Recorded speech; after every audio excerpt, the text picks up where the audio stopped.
Welcome back, one and all, here to the group stages of the Riyadh Masters as we continue the second day of competition. And it's been a wonderful day of Dota, but now we continue into more incredible matchups. And this one has some pretty special relevance for this particular tournament as we have Team Spirit versus PSG.LGD, a run back of the previous grand finals. However, there are a few changes in both of these squads. We're seeing Team Spirit arrive just now. They have replaced their star mid laner of Toronto Tokyo, Lawless taking his place. And of course, PSG.LGD, a raft of changes occurring in that squad. So a very different organizational culture for both of them, but nonetheless, a very, very good game. So we are going to be getting into it. Let us see how this one goes. Let's go into the next matchup, Team Spirit versus PSG.LGD.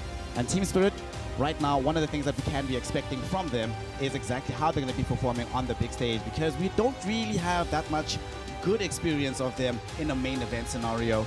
So let's see what happens today. My name is Sneh. I'm going to be joined on panel by some illustrious names. I have Faith Beyond, I have Effie, I have BSJ. So Brian, I'm going to start with you.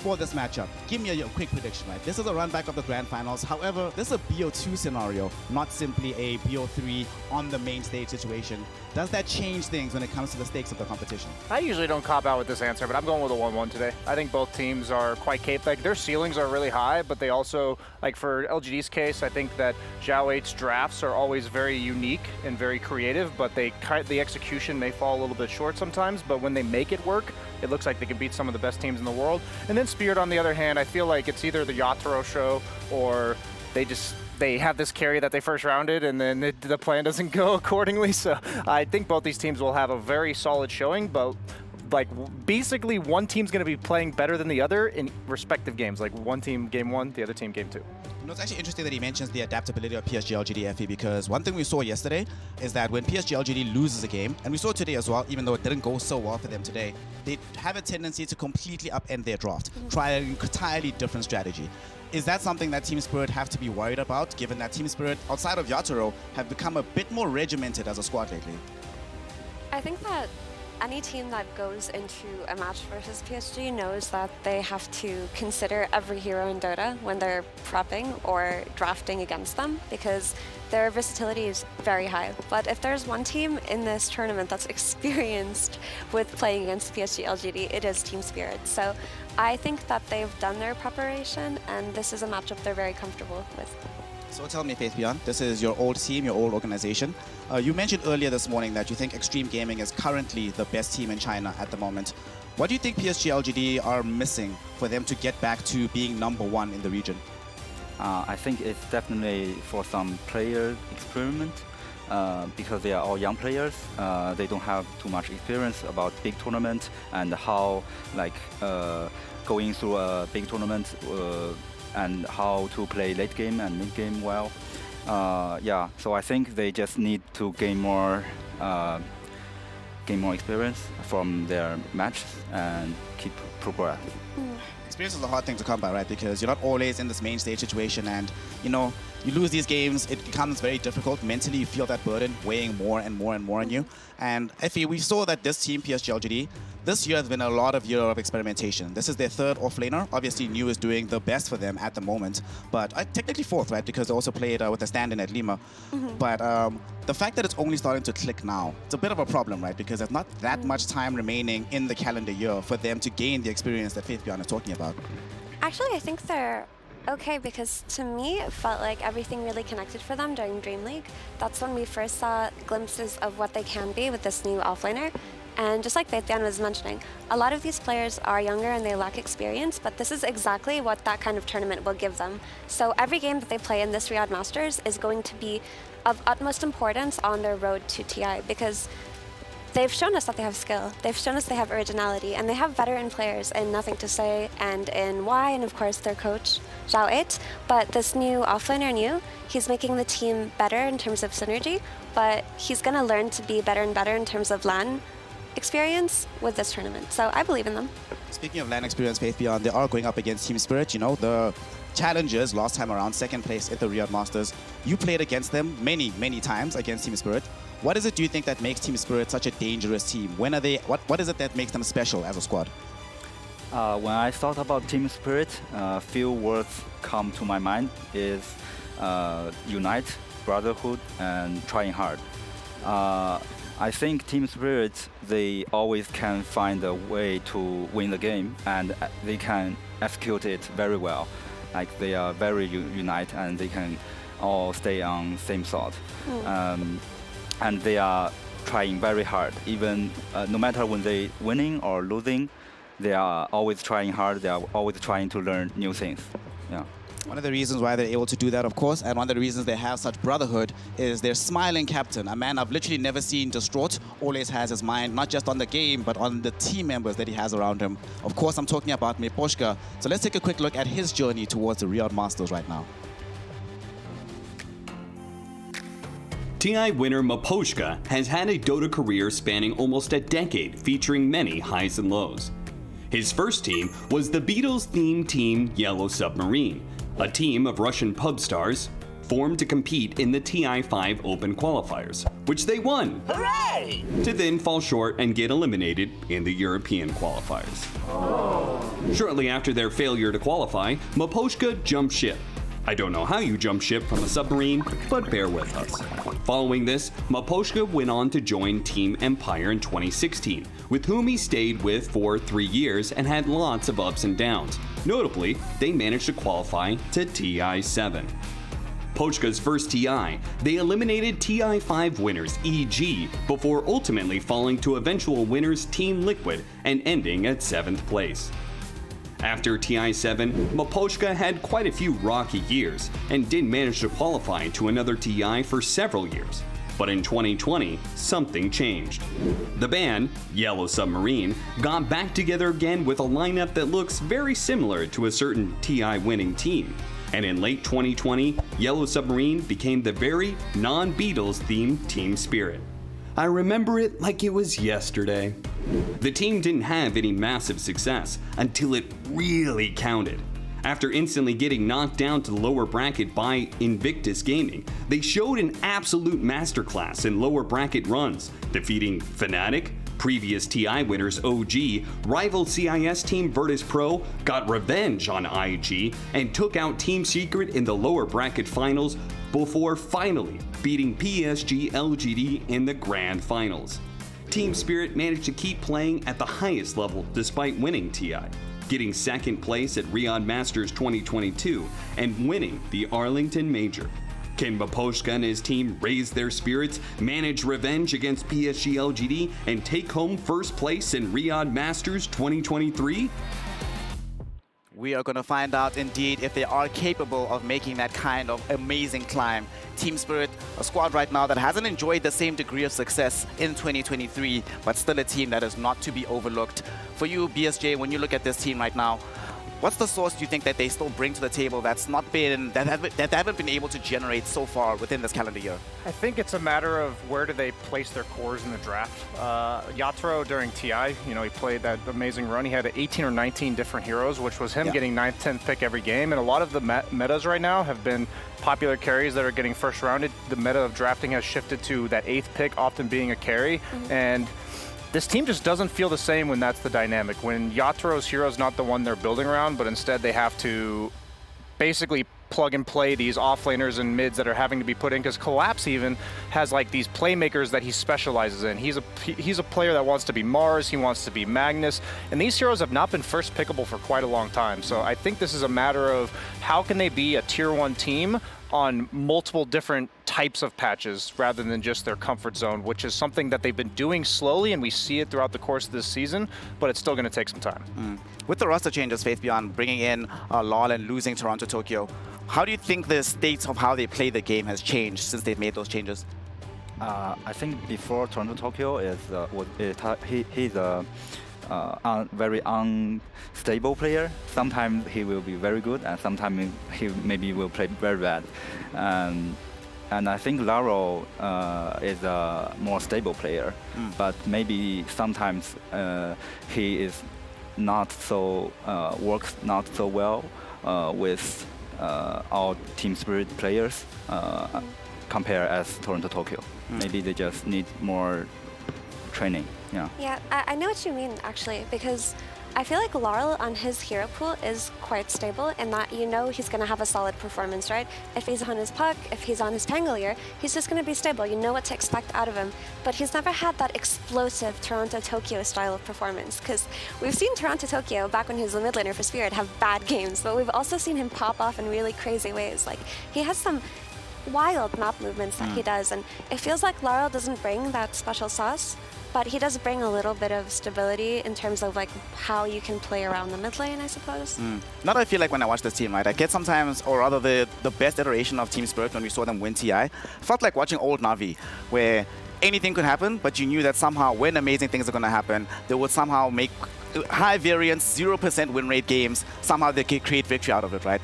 They felt like the kind of team that they don't want to know the win percentage. If you tell them there's a 1% chance to win the game, they're like, hold up, yeah, we're going to show you exactly what's happening. But now it's like, okay, they're much more stable, they're a real team, and maybe that hurts them, you know? Sometimes you need a bit of craziness. You need Dendi whipping out a pudge, going 0-15, but then ending the game with some fountain hooks kind of situation. So we'll see if they can make that happen. On the flip side, though, PSG.LGD, a team that it's been a year of transition, a year of them trying to improve, getting themselves back up into a real form. However, with Jawait in the corner, with them finally getting the experience that Faith Beyond has been mentioning, I do hope that this is the tournament that we get to see them pop off properly. I've always been carrying the banner for the squad. A lot of Chinese fans have as well. So maybe this time around, they're not only going to get some good performances at this tournament, but they will also have themselves back in the grand finals of the Riyadh Masters. Let's find out if they can defend their title. And to introduce the teams, we have Tsunami and Fancy on the stage. Take it away, boys. What a treat we have right now, because Fancy, it's a group stage game. But I think this game has a little bit more history than just a group stage game. Yeah, everyone recognizes this match from last year. أعزائنا المشاهدين، هذه المباراة ما هي غريبة على مسرح الرياض، ما هي غريبة عن رياض ماسترز، ولا هي غريبة عن موسم الجيمرز. في السنة الماضية المباراة هذه حصلت معنا في هذا المسرح، وكلنا نعرف من اللي فاز فيها لأن كانت أهم مباراة في كل البطولة. And sure, while last year it went the favor of PSG.LGD, these teams have faced off time and time again since then. And generally, it kind of seems like LGD has been getting the advantage recently. اللي ما يدري أعزائنا المشاهدين، هي كانت المباراة هذه الجراند فاينل في السنة الماضية، وبالأخير فريق PSG.LGD قدروا ياخذون الفوز بالكامل، لكن بنفس الوقت تواجهوا في أكثر من مرة، وكل مرة يتواجهون فيها PSG.LGD يكون عنده نسبة أعلى من الفوز، ما عدا في الليما ميجر يوم فريق سبيريت قدر إنه ياخذ الفوز منهم، لكن هل يقدر إنه يسويها الحين ولا لا؟ هذا اللي احنا جاهزين نشوفه. Well then, without further ado, let's get this started.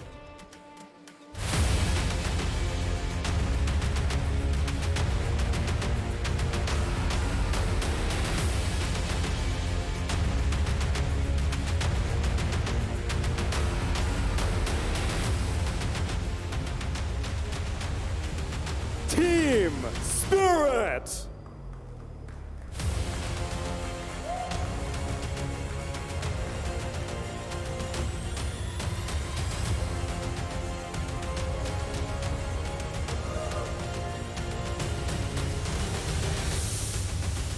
It's rare that a roster from Eastern Europe is able to stay together for as long as these guys have.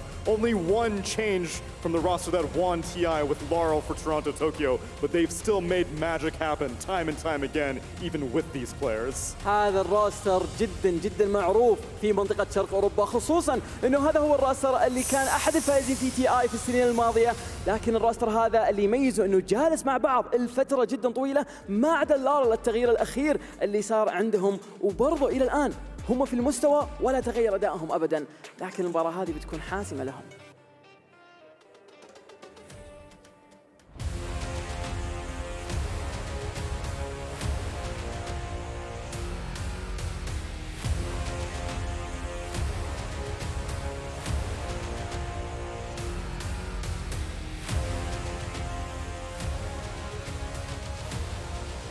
أبطال رياض ماسترز السنة الماضية PSG.LGD.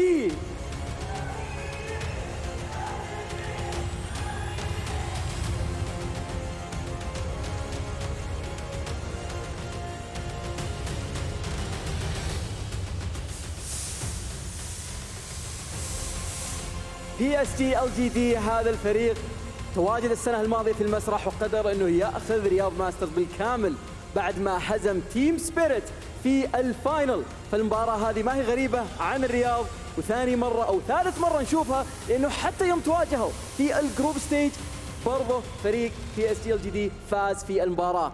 فحتى الآن ولا مرة في مدينة الرياض فازوا فريق سبيريت عليهم. It's rare that we have this kind of cross-regional rivalry, a grudge match, and one that oftentimes goes so evenly both ways. So then, gentlemen, take your seats and let's get this game underway in just a moment. خلونا على طول نشوف اللاعبين يجهزون وضعهم على البيسيات ونبدأ في الجيم، لكن خلونا نروح مع الاستوديو التحليلي أكثر يتكلم عن المباراة هذه وعن التاريخ حقها في الرياض.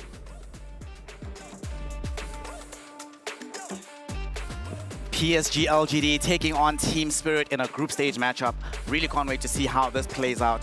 And BSJ, you were mentioning earlier how widespread your Toro's hero pool can be, right? We've seen him at his best.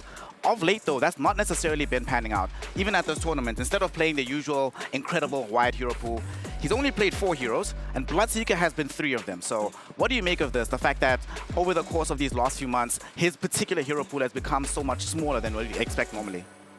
We have talked a lot about Laurel as the mid laner, and I want to say that off panel we were mentioning they bring the supports a lot to mid lane, and I feel like what I'm looking at when I see Yataro's hero pool, Medusa and Bloodseeker mainly, they're very strong laners. They're meant to secure your safe lane early and reliably to the point where you can free up the supports, and I feel like that's almost limiting him to the point where you have to pick one of these few heroes that's going to play that role in the draft if you're going to be planning on bringing your supports to mid. So I think this might be something they discussed, where this is what his hero pool has to do in order to accomplish what they as a team need to. And is that necessarily letting him shine to the way he needs to? No. But is that what they maybe think they need to do? Yes. Yeah, I agree entirely. And on top of that, I think that in this meta, not picking strong laners can backfire so quickly that it just complicates your draft from the entirety. Because if you pick a weaker lane, you're banking on it hopefully going okay based on picking a very strong support. But a lot happens in a Dota game that you can't account for. So the easiest way to kind of secure your draft integrity early on is to just make sure you have these solid, boring type of carries for your Toro or any player really. And that's what every team is doing, unfortunately. It's not that fun for us, but I mean, it's working for them. Speaking of actually strong lanes, yesterday, Faith Beyond, we saw that PSG.LGD, they opened up with a Spirit Breaker Phoenix the one game, right? And I remember you were stressing that you didn't feel it was the best thing because it didn't give them a very strong lane that you need nowadays. We saw Zhao 8 drift away from that yesterday, and today he's been picking a lot more Timbersaw, a lot more Lions to try and show up the laning phase. What are you expecting him to do? Like, do you want more of this? Just make sure that you forget this idea of the mid game, just focus on the first 10 minutes and then go from there? I think you have to focus on first 10 minutes first. Also, in this big tournament, if you do this, you can make your player more comfortable because, okay, we have some lead, some advantage at first 10 minutes, then we can play our game. I think it's a better way for like lack experienced player that they can play game more comfortable. Yeah. One of the things that we also see, I feel, when it comes to the lack of experience in this regard is that people try to shore up that lane. And Planet, you know, we're talking about how Miposhka and Mira, who move towards the mid lane for Team Spirit to help secure the lane for Law. That doesn't seem to happen all that much from PSG.LGD. On the LGD side, we often see, especially Planet, sticking on his side of the map a lot. We'll see NTS is normally the one that has to move to his side of the map rather than vice versa. What do you make of this and that particular playstyle for him?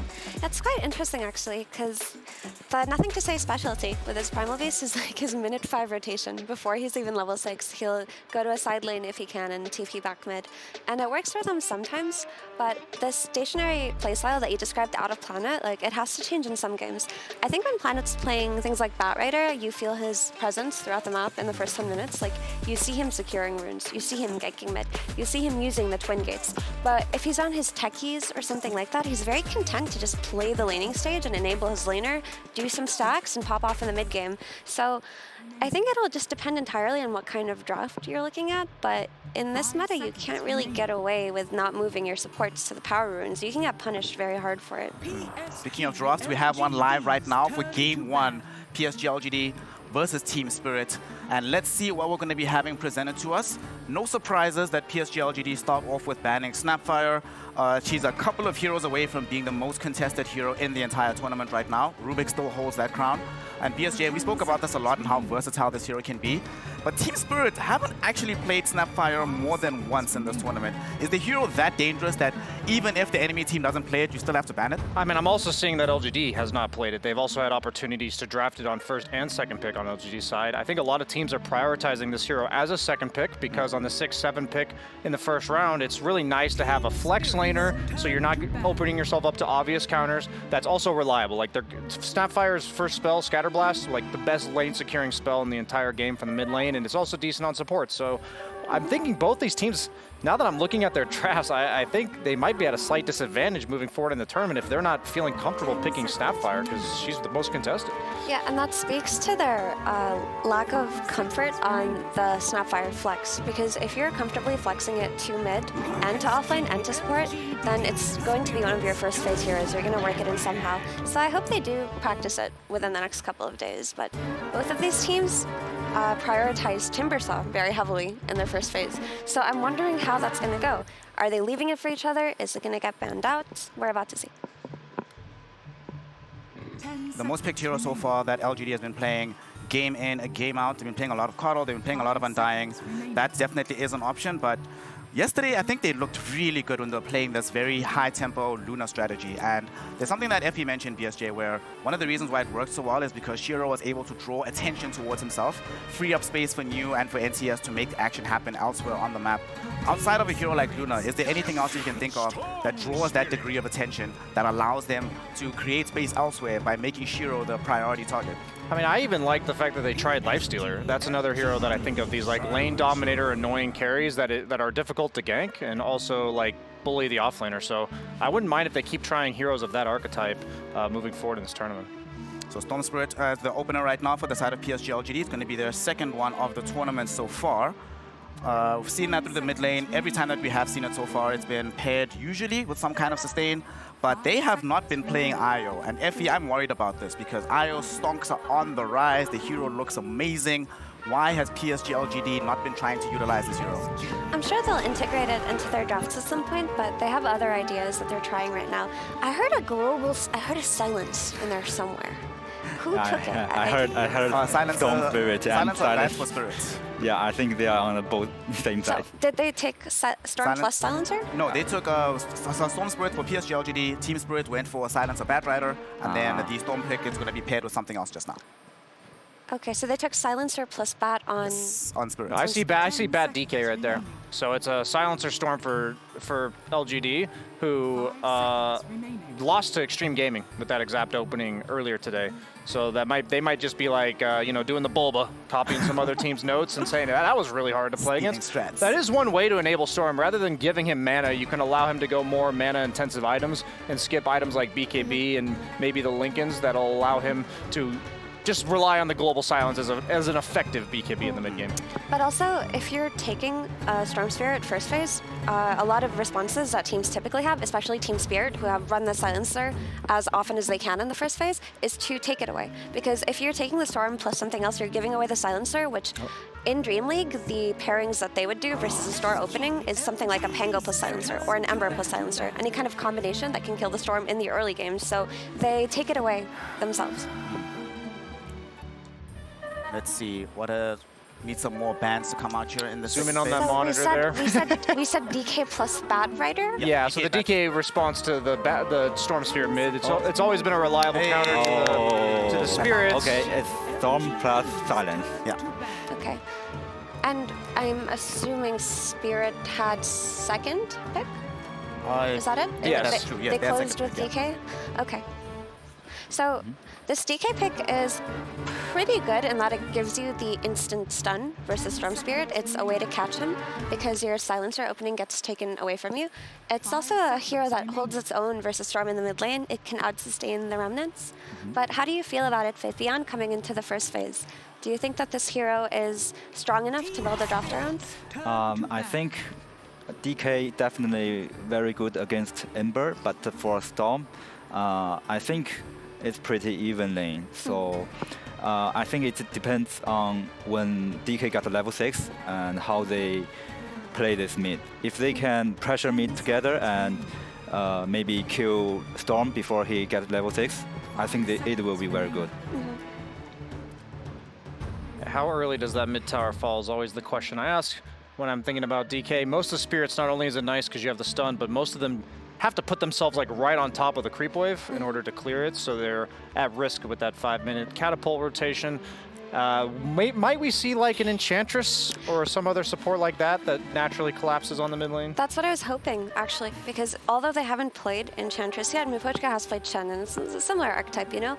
But when you have this DK mid, you need your supports to come in and secure that tower with you. You cannot do it by yourself because Spirit will bring in their own supports. So LGD should either think of busting out the Enchantress or maybe some kind of self-sustaining side laner so that the supports can come in anyway. Even if they don't provide tower pressure, they can provide the backup for LGD's DK. They played Enchantress earlier today with the DK on the side of PSG.LGD, but they ended up losing, unfortunately, to Extreme Gaming. So Team Spirit might have some kind of tape, but they get banned out anyway. They're like, you know what, let's not deal with this. A bit too much pressure, feels a lot annoying. We don't want to have this issue. So we're not going to be having any sustain just yet coming in to back up the Storm Spirit. Is it going to happen at all? Or are we just going to be playing this raw Storm Spirit to rely on the Silencer to protect you? Probably just the casual Rubik from Mira. That's he's a ranged hero player through and through. It's a really nice Rubik game already. Like, it's something that can help, like, Fade Bolt out the mid-wave, like something like that. Oh, okay, that works too. Just a stun with an AoE lane-clearing nuke. I like that.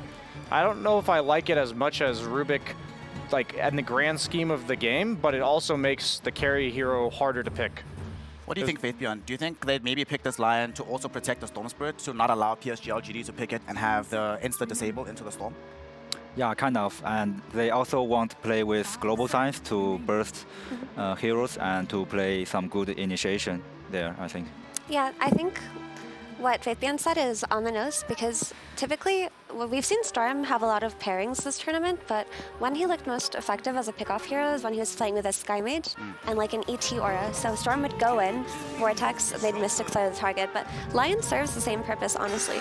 Like, Lion can start the fight for you, you can get the Vortex into the finger, and you have the quick kill, like allowing you to pick and choose your fights. So it's a different take on something we've seen a lot this tournament. It's not a different take from LGD, because this is, except for the Batrider, literally the same draft they played earlier today, BSJ. It was a Timbersaw, I believe, that they played with this as well. The other support was Ench, which obviously they do not have around this time. Is this a healthy direction for them to go, to believe so strongly in a draft that even after losing, they're still going to try it again? One idea I've kind of been heard like mumbling around in the Tier 1 teams is that they talk about this like idea of an identity coming into TI, and I think it's nice to have a wide variety of drafts as much as possible, but you also have to have your own bread and butter that people are afraid of. People that, once they ban these out, suddenly these more situational picks will become more potent because they're not ready for them. And I think if they saw their earlier draft and they thought with a little bit of a tweak, it'll work just fine, they're against a very similar draft coming out from Team Spirit as what Extreme Gaming had. Extreme Gaming earlier was a Silencer, a Storm, and a Skywrath, right? The same combo with a high damage support. So I'm totally down to run it back. I really do like this Jug pick because they are going to have to invest a lot of resources into killing him, but I also think they have some lane issues. Like, Timber's going to absolutely free farm top. DK's going to have momentum in the top lane. I feel like both supports as of now in LGD are free to go mid, and that pressure's already there that we talked about. And I'm concerned that like Lion, Silencer, not so mobile, also very greedy supports. So LGD take the approach that we talked about if the Enchantress weren't there, was that you just pick self-sustaining side laners so that your supports can rotate mid with the DK and secure that objective early. And Timber fits the bill very nicely. Even though, yes, they do have ways to kill him, in the teamfight, Silencer can be annoying, Storm can be annoying, Finger of Death can be annoying, but as far as what Timber gives you in terms of laning, he's going to be such a nuisance. Even though you pick this Jug so he can hold his own, at some point he won't be able to. Do you like this Juggernaut, Faithbeyond? Can you talk to us about it a little bit? Juggernaut, I think it's just a normal hero here, not very special. It's a good hero right now. And I think the strategy for LGD is very obvious. They just want to play with mid, so they put a Timbersaw on top and also pick a Disruptor to help mid.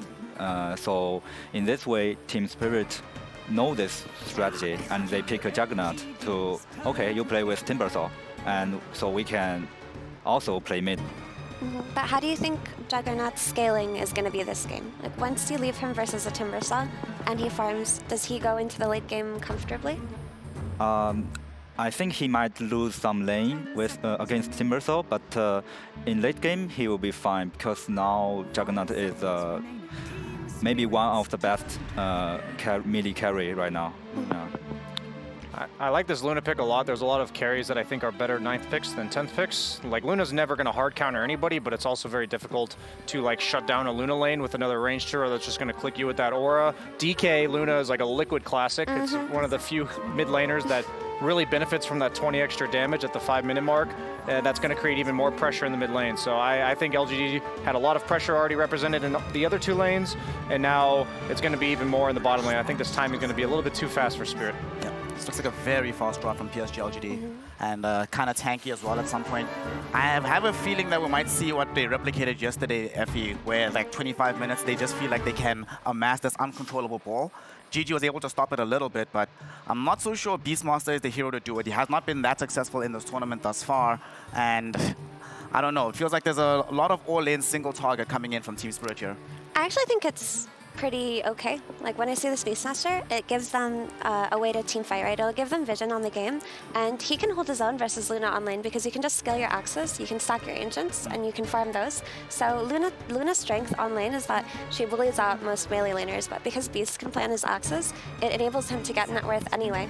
And if they can, you know, play the map and hold out until the late game on Spirit, this Juggernaut's going to scale so well, right? His matchup versus Luna is so good. His matchup versus DK is really good. His matchup versus the supports on the side of LGD are really good. Disruptor and Batrider, food. Yep. Food for a Juggernaut if he's like 6-slotted. So can Spirit make it all the way to the late game? That's the question, Faithbeyond. I think this game LGD drafter is better, and the reason is they have stronger laning stage.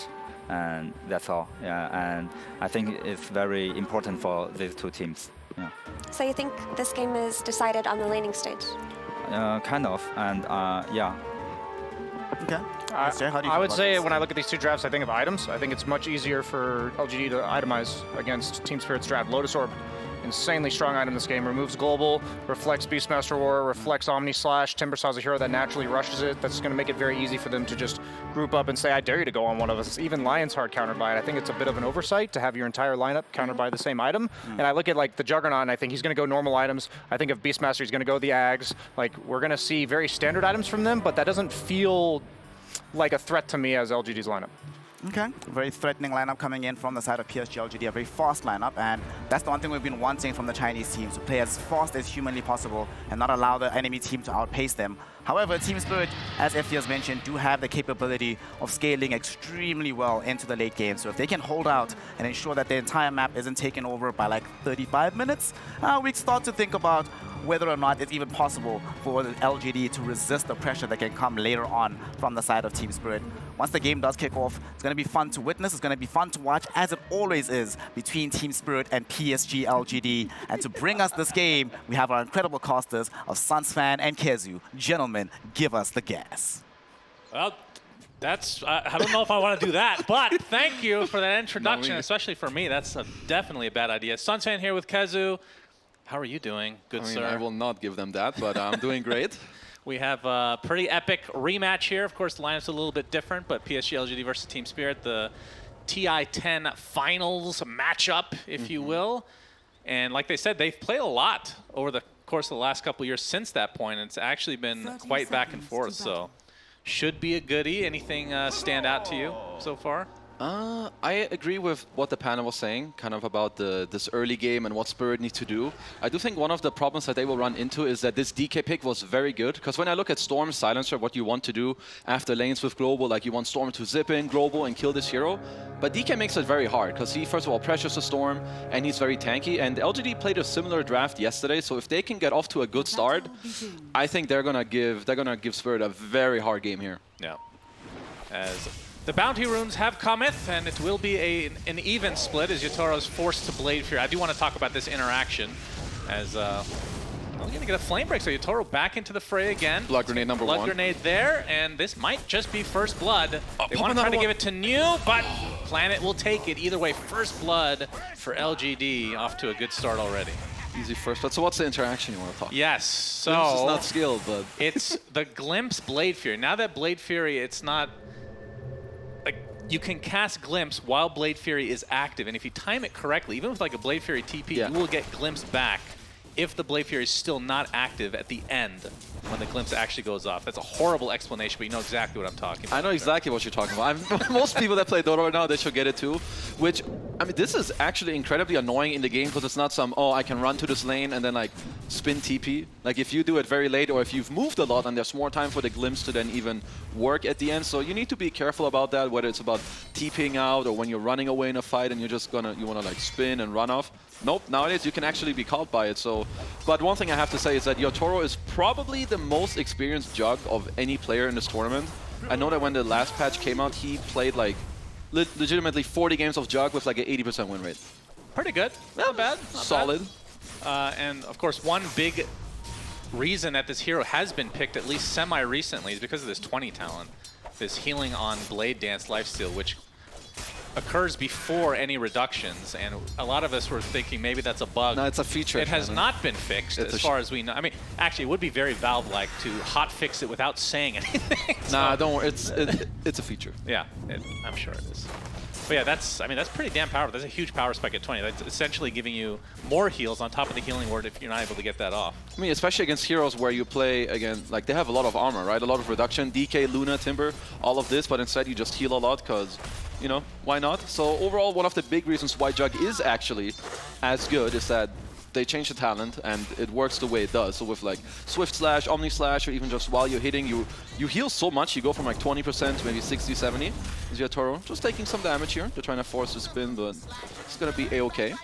But what do you think of Jug right now in laning stage? Because this used to be, like back in the day, this was the hero to get kills. Yeah.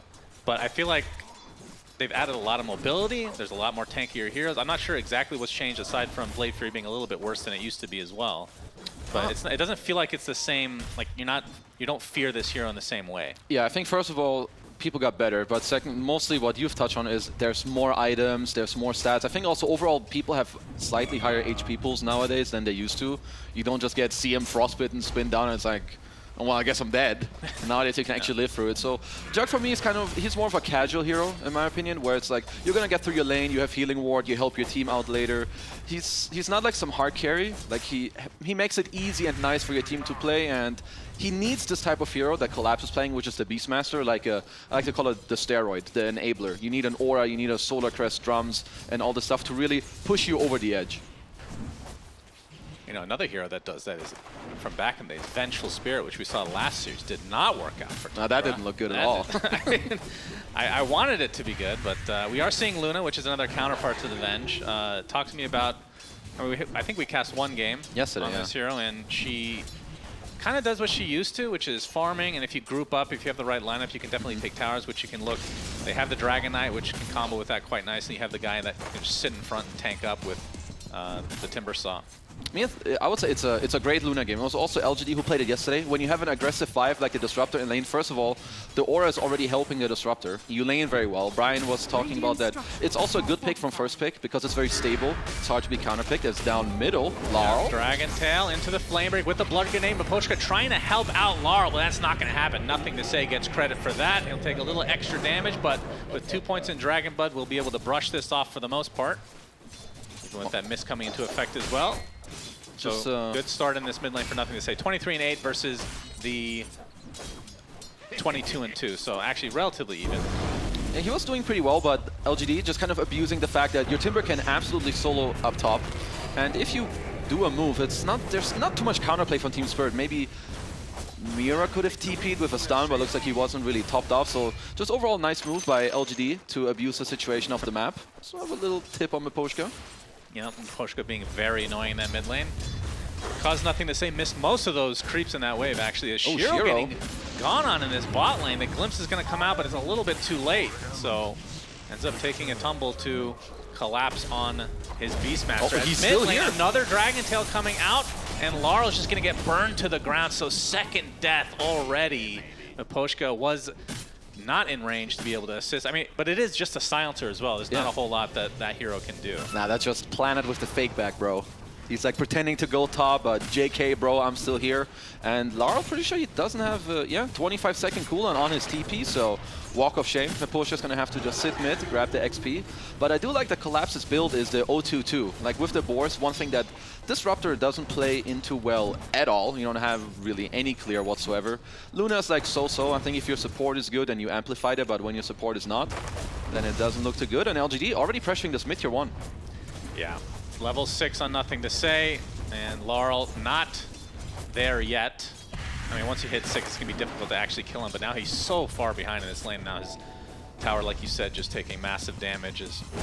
The rune will be denied here by Mira, stacking up some creeps as well. Yutaro was pressured a bit by New, but we'll get that healing ward out. And Planet forcing a rotation from Maposhka, and Pale comes out. And can these two supports do enough damage to actually kill the Batrider? The Arcane Curse is there. Blood Grenade comes out. Stick to keep him alive, but the last right click is enough.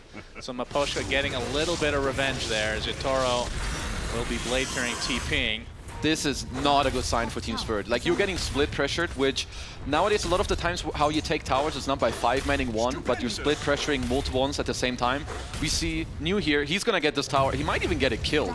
Like, no one is up there, so he's gonna do that. Mid tower is getting pressured by DK, and now Collapse is getting pressure bottom. Yep, glimpse back into 3 members of LGD. Collapse knowing that he's likely dead, just trying to get some kills here. Here comes Laurel. Laurel coming in to try to save him. It won't be enough to actually save the teammate, but he does get a very valuable kill onto Shiro. So something finally going the way of the mid laner from Spirit. Laurel, I mean, people have talked about him maybe underperforming a bit. I mean, what are your thoughts on him as the mid laner for Spirit? I think it's always very hard for a new player to come into such a veteran team. I think he still needs some time to show me and I think many others that he truly belongs, but I think being a more inexperienced player compared to the rest, he needs this time and he needs the trust from his teammates. So overall, I still think he's performing decently fine. But this map right now, this is a great deny. But your map isn't looking all too good for Team Spirit, especially in the next coming minutes. Indeed. Elder Dragon Form doing its job, and Midas is going to be coming up for Nothing to Say not too far in the future, as Shiro actually changing lanes. Oh, nothing to say though. This is a triple team from Spirit to try to finally take down this dragon, and they do so. Laurel completely out of mana though. And why you smile and watch as Mira's actually getting burned down by Planet as a glimpse comes in onto Laurel, back into New, who's made his rotation over. So LGD able to get some sort of a trade. Run, Mira. And Mira will eventually die here. So it ends up being a 2-for-1. Nothing to Say. I mean, the big thing probably Laurel getting XP for that kill onto Nothing to Say. Yeah, I think the biggest things about this, Laurel's got the XP, got some gold, and in the meantime, Collapse gets this free bottom lane, which honestly, the way Beastmaster games work is that he's your carry of the game for like the first 15, 16, 17 minutes. You want to give all your resources to him. Collapse has done very well. He got off a clutch board before as well that ended up getting the kill in Shiro. Now he gets the bottom tier 1. So all this early game pressure that Spirit will have, it should go through him, and it's showing the net worth already. He's on the top of the board. Yutaro opting for the eventual Battle Fury. Still quite a ways away, of course, but it's only 9 minutes in, despite all this action. He doesn't have it yet. He doesn't have it yet. What a noob. But been a lot of action this early on as Yutaro's going to be forced to do the old Blade Fury TP. This is that where... was a long TP. Yeah. Lucent Beam. Was that not available? Did he already use it? I'm not sure, but I don't think they... I mean, neither of them expected that to be a long TP, so... that would have been a rough one, but either way, good job from Spirit. Overall, too, the way they held the last 2 minutes was very good. They get the bottom tier 1. Now they can do a very nice, like, map rotation or map swap where Yutaro just gets to go bottom, Collapse can farm the entire area around him with the Helm of Dom and higher levels in Aura. Because this will benefit Spirit. If the game can slow down as it is right now, it's very good for them. And they already have 2 support ultimates, the Global and the Finger. So they're doing a very nice job at currently playing mid together. I love Team Spirit's positioning here. Jumping, Nothing to Say. Again, it's going to require everybody from Team Spirit. Roar is expended as well, and they will find their target. Nicely done from Spirit. They're going to pressure the tier 1 tower in mid lane as well with just Collapse. The rest of the members opting to go to this other side. I'm not sure if they're going to find anything else, though. No, big plays from Team Spirit. Being able to kill probably the most important hero here for LGD in this early game, Nothing to Say, who's working on his Midas, just died right before. They didn't even use Finger or Global, so they can do the same play again in like 30 seconds, 40, 50 seconds, whenever they think the map looks good. So yeah, Team Spirit making some very important moves here in this early game. And you can see building the Lotus Orb that BSJ talked about. I wouldn't be surprised if they try to make a couple in this game, although there's not really a regular carrier other than the Timber right now. Yeah, probably him, maybe Planet can squeeze one in like way later, but that's he's likely gonna just be looking for some, you know, blink daggers, maybe 4 staffs, and then after that you can kind of check. As LGD gonna get themselves some ancient snacks that Planet got for his boy Shiro. He's gonna be happy about that. And for Yatoro, what kind of build after the battlefield are you looking for? I think it's pretty much the classic that I've seen from him is just you go the Treads Fury into Manta. I've even seen him after that go for earlier MKBs in some of the games, because I assume he feels that it gives him the most damage output against high armor heroes. I think other than that, we've always seen some Skadis, which I think that's more of an item you can squeeze in later. I do think an item that allows you to frontline but also give you some damage is good, because you're going to play with this Beastmaster who also amplifies you in the game. And Shiro's got his Mask of Madness, and we can see a smoke now from both sides, actually. Just a couple members from LGD, although they might actually be running right into Spirit. Mira using the horsey, got the initiation first onto the Disruptor. New gets a nice Timber Chain, but the Roar expended for YU Smile, and they'll find him. New getting relatively low on mana, but a zip coming in from Laurel. He's going to take some damage from the Whirling Death. The Electric Vortex, good timing during the Timber Chain. And Pale is there with the Global Silence coming out just to make sure that he can't get away. So another nice pick-off here for Team Spirit. I mean, Spirit just making all the right moves right now, because if we pay attention to how LGD need to play it, it's kind of awkward, like what they smoke Timber Disruptor.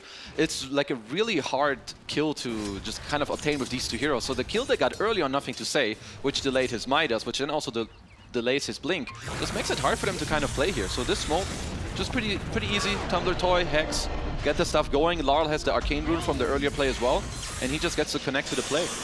Honestly, very beautiful here from Team Spirit. Yep, and that Electric Vortex during the Timber Chain.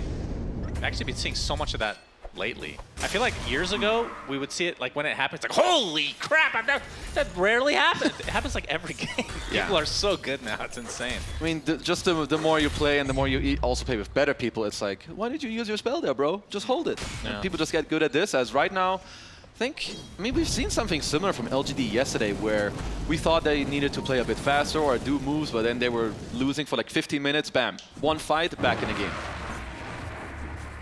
Shiro going for the Manta style. This is a hero that feels like there's not much room for, like, switch-ups. Yeah, it feels like the itemization is very standard, very cookie cutter, if you will. I mean, maybe in some cases you can go for an Aghanim Scepter a little bit earlier, but normally you just get that. Yeah, that's something you really don't want to do. So it's a good sign that he's not queuing that up currently. Well, I didn't mean first item, but you know. I mean, it's always like something like this into. I mean, sometimes I guess you see Hurricane Pike, but yeah, Scotty, Butterfly. Exactly. It's also like the most cookie cutter items. And I think it's just by far the best build on Luna. As the game has stalled down a little bit, or slowed down rather, as Nothing to Say really wants this Blink Dagger, active rune, gonna be down bottom. But I think Spirit are, as I touched on before, pretty happy. And I would assume LGD, they're gonna look for this double Blink timing. Even the Lotus Orb is completed on New now as well, so I'd say it's kind of go time for them to try and speed up the game a little bit. See, Laird still has not fixed the graphic of the pets dying. They show the Hawk dead, but the boar is alive. That is not consistent. Yep, fix that. That is a bug. That is a bug. I'm reporting that bug officially to JJ and Buka and everybody else. Yep. Do it quick, guys, Top priority. or get fired. You are fired. All right, he's getting pretty close here. In fact, yeah, it's just the recipe now, I believe, for Yatoro. So it ended up being like 15-30 when he gets that, which is a little bit slower than you'd like to see. 1 minute later than the two we saw yesterday, as LG are going for smoke, but they do break as Laurel is invis. He is. They put down a sentry. There's the initiation. Static Storm placed, though. Laurel stuck inside the kinetic field, but the Global Silence buys him enough time. There's the lasso. But now the lasso to bring him back into death, as Mira trying to TP out, but will drop as well. So double kill for Planet. Nice retaliation from LGD.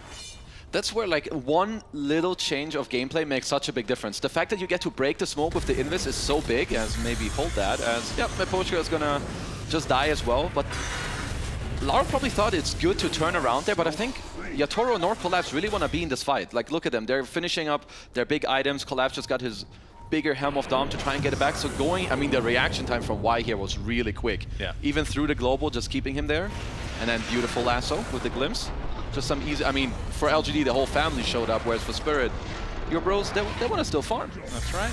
I mean, there's a Battle Fury. You can see it's being put to good use on the Ancient stack right now. I mean, he definitely had opportunity to zip away, but, I mean, plenty of mana on Laurel, but not respecting the amount of members of LGD in the vicinity. I mean, this is also the strength of the +4 Bad Rider. Like, we see a lot of these Bads get very good timings on these Blink Daggers. 12, 13, 14-minute mark, it's going to be out, and now this is kind of prime time, I think, for LGD. 16-minute mark, you have Nighttime, you have Mask of Madness, Manta completed, Global is down as well. Once you have your Dragon form and Lasso, I think they might just look for something here. Yep, we can see Neo TPing in. Defend this mid tower. I mean, Spirit were there in numbers. It looked like they really wanted to commit, but maybe they'll back up and either find a smoke or disperse and farm a little bit more. It will be the smoke, though. And trying to put some of these power spikes to good use. I mean, Juggernaut, how strong is he with just a Battle Fury compared to like other carries? Because a lot of other carries you just have to just farm. But I feel like he can give a little bit more than the traditional. Yeah, I think Jug is one of the nice carries where even if you buy greedier items, your skill set still allows you to fight and allows you to push forward in the game. And I really like what Spirit are doing here, not only just because of the heroes they have, but Mapochka also, they have a Medallion, they have the Drums Aura, they have the Dawn Creep, so just forcing this Roche fight I think is very good. And they're scanned out though, LGD, they're sniffing it out. Nice and juicy, Shiro's gonna clear the wave. And nothing to say, got his BKB. This is a big item. He swapped his mind from going Blink into BKB, so he can really frontline in this fight if they get there in time. Yeah, it's gonna be close. They smoked up, they're taking their time. And Roche getting low, the last initiation. The Aegis will go to Laurel. Global Silence is there as well as the Beastmaster's the first to fall. Laurel able to take out YU Smile, has to zip TP. Shiro with the Lucent Beam to cancel it, and Laurel will likely fall shortly after. That is the Aegis. Not sure if they have anything to contain him before the zip comes out. They do. Very nicely played from LGD, so slightly slow in getting there to actually kill off Roche and get the Aegis themselves, but they win the fight handily. Uh-oh, Mira. Is he going to be okay? Yeah, he's going to be able to blink out. He's got Blink already. And he's got the Blink, the little pony item just TPs out, but that's a big win for LGD. The fact that they get to kill Collapse first, because honestly, he needs to stay alive for his team. These auras are way too important. Yatoro, he kind of gets the memo right away. He wants to get out. I think everyone, if they get to hold the Aegis, maybe it's still a victory. Laurel tries to get up, but he just, I mean, Shiro, Night Vision, Lucent Beam comes back up, and they just get him. And I'm not sure if on the respawn, I think Laurel maybe turned a little bit in order to try and zip. I'm not, yeah, maybe that stun is just too fast. I don't know. But either way, great play from LGD here to come and contest. And it wasn't in melee form, so it's not instant. There's still technically a projectile that comes out, even if you're at melee range. Okay. Either way, Laurel trying to get some retribution. Nothing to say. He takes a finger of death and TPing out and will be fine. YU Smile on the other side, YU Smile does get dropped by Spirit, so they get something, but it might be at the cost of Collapse as he's taking massive damage from Mew. Oh, the big Black Dragon. Looking to get one kill before he goes down. He'll do so, but still, he is the core on Spirit. I call worth. I killed 2 heroes. I have a big Black Dragon. Worth it for me. I don't care about the numbers. Who cares about numbers? Don't worry. He only gave, what, it's like 700 gold for that kill that they got on his head? That's whatever. That's whatever. That's a lot. Yeah, you're right. He got a double kill. It looked cool.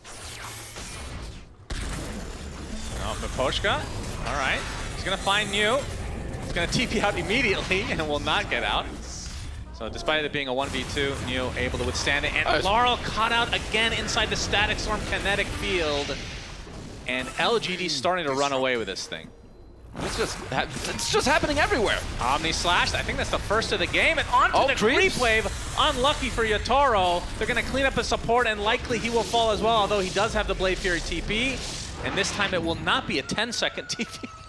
So will get out, but still 3 for nothing across the board. Ooh, Spirit just bled a lot on the map in the last couple minutes. And this is what the best teams will do to you. They will attack you in multiple places at the same time because they don't 5-man. Like, they're splitting. They had this nice ward up top in this dire jungle where they found Larl. At the same time, they go bottom. They get a play as well where New is kind of baiting. They go back there. And now this game went from fairly even to a 7K lead within just 2 minutes. Now. All right, back to 7. Hold. Sorry. Yeah. That's a 7, by the way. And it's only, I mean, look at the score, 15 to 10. It is not about the kills at all. It is not. And now, ooh, this is the scariest timing of the entire game right now, that Spirit have to try and get through somehow. This is a solar-crested BKB Manta Mask of Madness Pupils Gift Luna with level 16. He is You didn't mention the strong. branch in the backpack. Yeah, and the circlet. Yeah. If you're going to name Pupils Gift, name the Yo, branch. this item is really good. I'm not saying it's not good. Okay. I'm just saying, don't discriminate. Okay, branch circlet. and circlet. Thank you. Magic wand and Thank you. That's all I'm agility asking. threads. Maposhka will be dying here. Most likely. He's trying to TP out, He's but fine. they glimpse out. He's fine. He will, Be fine. yeah, he's fine with this. He tanked the gank. So in a way, you're correct. You're welcome. And nothing to say in company. Oh, okay. I'm going to take out that illusion and the tier 2 tower as well. So he's going to work on Aghanim Scepter now.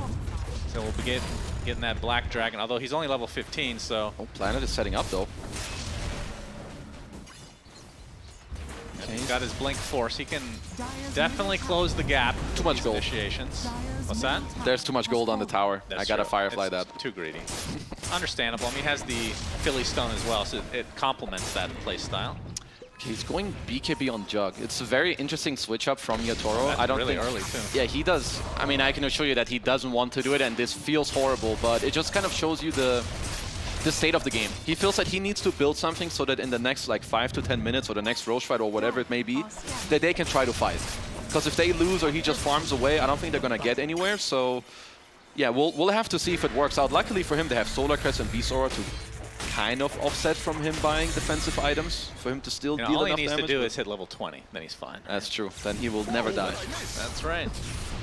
I mean, we've seen people align the Aghanim Scepter. I mean, this is obviously not a good game for him here, but the Aghanim Scepter, they align it with the 20 talent because that's almost a full heal just off a Swift Slash, depending on your luck. Yes. And an Omni Slash will fully heal you. Oh, effectively. nearly every time, unless you Lotus it on. All right, that's fair. Which we might see. We might see the anime style fight in this game. Oh, hello Planet. there. Okay, a little baby blink there. Oh, Mira, he's going there's to be the glimpse. found out. Oh yeah. Oh, and the So- Hawk too. The Hawk died. I would like to point Yeah, that that's out. very important. Extra Yeah, gold going to the 60 pocket of gold and LGD.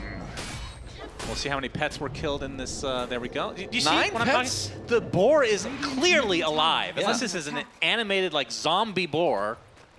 Like you're talking about them dying. It should be laying It should on the be ground. dead next to the Hawk. Yes. Next to Jimmy. Holding hands with the hawk. They're Holding hands with Jimmy. Jimmy and brother Johnny. sister. Yeah. They should- Absolutely. Agreed.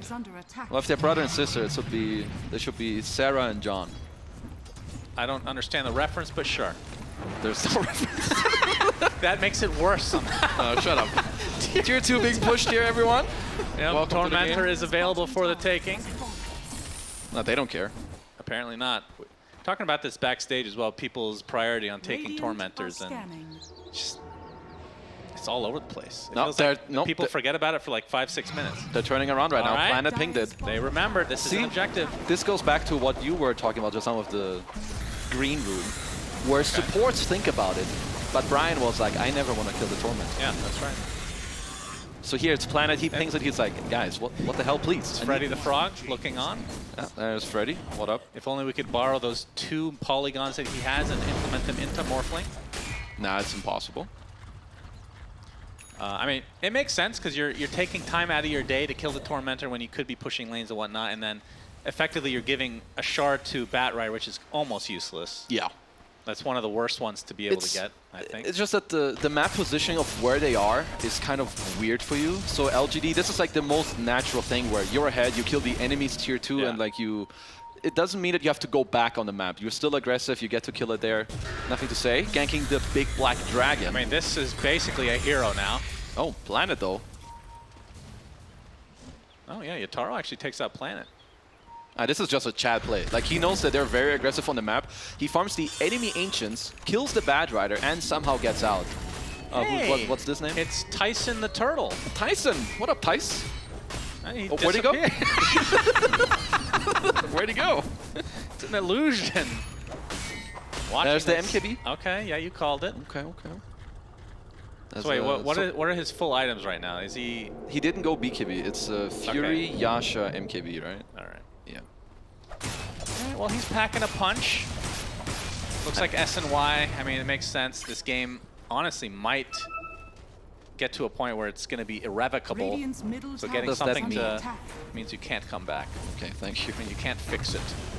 I mean, if there's any carry, like if I had to take one carry player to win me the hardest or most impossible game ever, I think Yotoro has got to be like your #1 choice of carry. Okay. As He there's has shown it before. That He is has. true. Oh, Shiro, he's Shiro. going to get spotted. There's the initiation from Laurel with the Eclipse coming out Oh, Yotoro shortly dropping after. very low. Why You Smile is dead. Planet is next. Yotoro, though, resetting with that healing ward. Now that the BKBs have dissipated. 2 supports dead for LGD. Core's still alive. Collapsing Company looking to potentially re-engage. They held on to Global Silence that whole time, actually. I mean, their patience right now in this game, even with the position of what the game is in, they're doing really well. They had a great ward there. They find the perfect initiation on the 2 supports, which honestly, I think they're just gonna be your best 2 kills, right? You get the zip in here onto Why You Smile. Collapse is holding his roar for a while as well. You see him move back. Yotoro barely gets to go out. Nice roar now at the end of all of it. And now they just disengage together. So it's like, you kill 2 heroes while you're behind. That's really good for you. Just disengage out of there. Really nicely done from them. And Roche is on the menu, bros. That's right, and he's delicious, so I hear. Yeah. Second Roche is the most delicious at Yeah, this here we stage go of the again. game. This is the meme of the tournament. Most important part of the game is Roche. It's not wrong. And 2, and then 3. Each time it gets more and more important. It does. Dota has back and forth timings, you know? Yeah, it's like, it's oscillating at all times. I'm not Cinderin, you can't use these words with me. He doesn't know them either. I don't it's go okay. on dictionary.com But every night. I think the trick is to pretend you know what it means. That's- Yes, Shannon, very good usage of that word. Thank you. What word was it? Oscillate. We have, oh, very good. We have a Roche off underway. Roche number 2, available for the pickings. Big Black Dragon, run away. All spells are up now. Shiva's completed on Nudo. I haven't talked too much about him, but this Timber being able to frontline when he later on gets the reactive armor activatable spell. We were talking about this off camera. That's one of the issues with these fights when it breaks out. I don't know what to call it. He activates reactive armor. It sounds horrible. There's got to be a better name. Shield activated. Yeah, he activated Shield. All right, Roshoff still underway. They don't know if it's being contested as of yet. New pops the Shivas for a little bit of vision. Nice BKB coming out from Collapse. And the initiation takes out Whitey Smile right off the bat. He's going to buy back, though, instantly. Laurel onto the high ground he goes as his BKB is running out as well. Nothing to say. Already popped the Dragon form. We'll see how long Spirit can try to delay this. They did use 2 BKBs on Spirit's side. Both Collapse and Laurel had to expand theirs. Yeah, but still with Global, still with Roar. So spell-wise, they have everything still intact. And of course, they have the Beastmaster for the vision. Maposhka, he is spotted. Nothing to say. Finally pops his BKB to try to take out the Silencer. The Global Silence did finally come out. That's a dieback now from Yotoro! Omnislash deletes. Nothing to say. New is next on the menu as well. Although gets a great Timber Chain. A nice work going to save Laura for the time being. Going inside the pit for cover. He's going to get loose and beam, but Roche is getting a bash onto the Luna. Can Laurel actually survive? He does! It's a full team wipe in favor of Spirit, and now they're going to get Roche number 2. What a fight! Man, Team Spirit, the way that they were playing all of this, I don't know if we can even see it in the replay. I think Yotoro also, he faked out his Omnislash to like try and bait the Lotus Orb, and I think he did. Like, New popped it on himself as, well, there's a random gem laying around. Maybe we'll get that eventually later. As LGD, they're flying both their bros. Both the chickens, they're flying. Yep, they're going to get it. Yep, easy for them. Big win for LGD here, of course, as they... Full team wipe, but they got the gem. That's Got all the that gem. matters. Ooh, I mean, it just started a little bit awkward here. And Collapse really quick on his BKB. Lara gets with his own BKB and the DD, kind of get the kill, the buyback out, and now they disengage.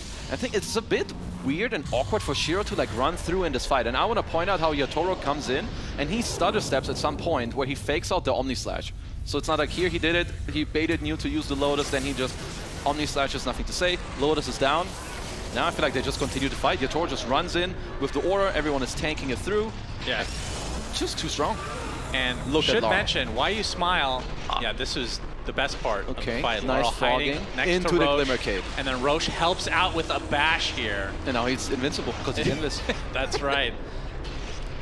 Should mention that the Why You Smile did not use his ult the whole time. He died twice in this fight, effectively, with the dieback. Did not get to even use any of his spells effectively, so... that hurts. So give Spirit credit for targeting him each and every time, not able to... or prevent him from actually using any meaningful spells. And there's some big items coming up for them too, as now with the Aegis Cheese, just hitting down the tier 2 tower. I mean, Jug, when you're ahead, hold on. Lasso, Blade Fury's gonna mitigate some of the damage here. And the Dragon Tail coming out.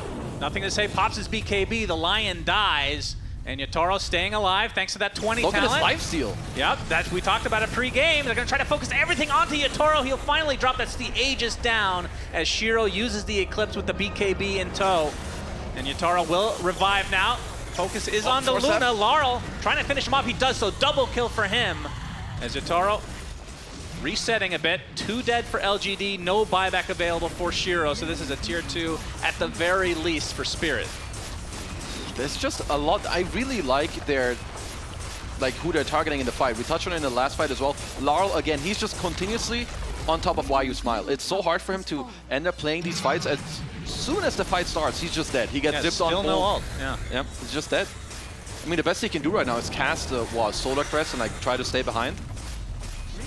Yep, the healing ward behind, providing so much. I mean, they'll have it again soon, right? With the 15 talent, you just have it every 10-ish seconds after it's over. They can just do it again.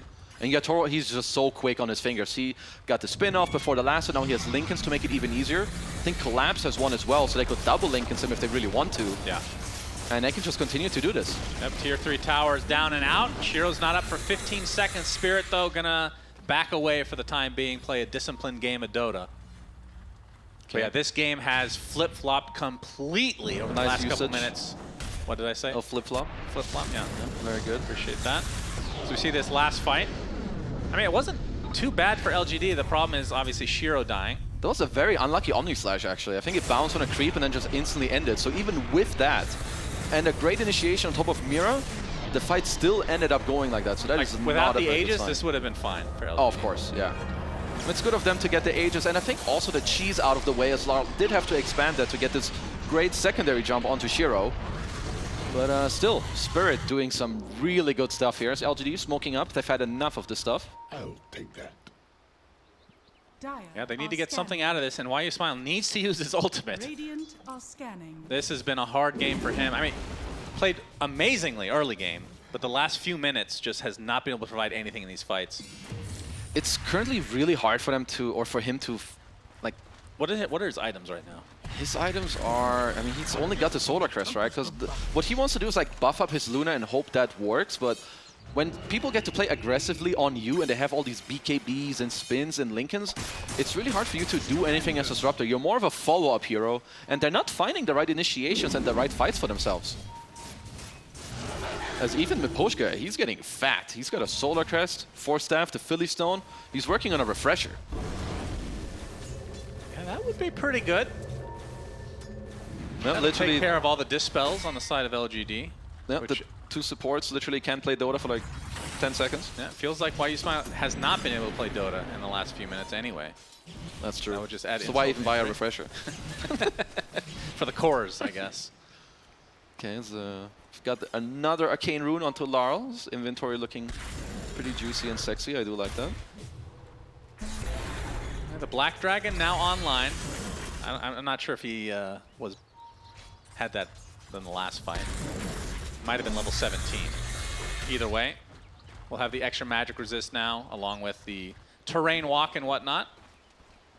I mean, One of the best ags in the game for sure. Yeah, the way LGD should be looking to fight is, I think they need to take out these supports. The cores may just be too tanky, to kill really, and all these Lincoln spheres that are around as well. I think nothing to say now with this Ags that we're talking about, the BKB, he can kind of try to get into this fight and then allow Shiro and the supports to maybe play a little bit of a slower fight.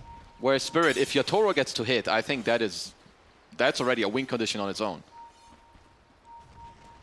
Spirit smoked up. Not going to find anybody on the outskirts of the base, so might have to just push the old-fashioned way, but of course, no longer with that Aegis. And I'm not sure if they must have used the cheese. I don't see it on anybody right now. Yeah, Laurel used it in the fight earlier. Okay. As the Spirit went for a very classic smoke, where you push in mid and you just walk with your wave. You hope that someone from the enemy team will come and defend it. But LGD, I think, had a very good read on the map. While Smile stayed top, he got to push that out, and now they're all just waiting. Kind of see if they can get a good grip on the map and maybe even smoke out, because LGD's map is not looking good. And it's really hard for you to retain that unless you smoke out through the wards that Spirit did just place. At what point does Luna become too big? Is there any point? I think when she plays against Jug like this, I don't know if... I feel like with every minute that passes, Yatoro is very happy in this game. As they did clear the ward out, so they did not smoke under a ward. Maybe a lucky DD rune? Nope. Not this time around. It is nighttime at least, so LGD could look to use it to their advantage with the Luna Aura, of course. Planet looking for an opening. They're going to see the courier, so they have an idea that Spirit is on this side of the map. Collapse is TPing. They know that something is about to break out here. Firefly is going to be shown as well. They're going to spot Laurel to start. Planet jumps in, but Laurel immediately zips to the north. And that might just break up this entire potential engagement. Dire's courier. Because another chicken dies. That's ceremonial robe and a shard. That's something. Better not take the Tormentor now. That would feel real bad. Heard of that happening to anybody before? Probably at some point, right? It feels so bad. As your shard is being delivered, you kill Tormentor and it be very gives you the sad. free shard.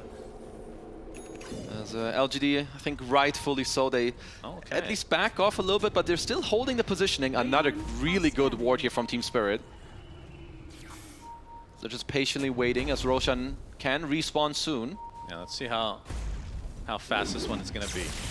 There's a very long one, actually, and the fight's going to break out already. Oh, the Lotus Omni Slash coming out. It's reflected completely, and already the buyback comes out from Planet. So Omni Slash down, but Blade Fury there for nothing to say, or for Yatoro onto nothing to say. Oh. They're going to lose their support, and actually, they do not have buyback onto Mira, so it's already a 5v4 collapse, forced to use his BKB. Yatoro getting stunned up, and a nice roar, pushing many members of LGD back. Oh, they now push him Yatoro away. feels like he's all alone, but healing up to a high degree thanks to that 20 talent, gets off the spin as well, but he just does not have the damage right now.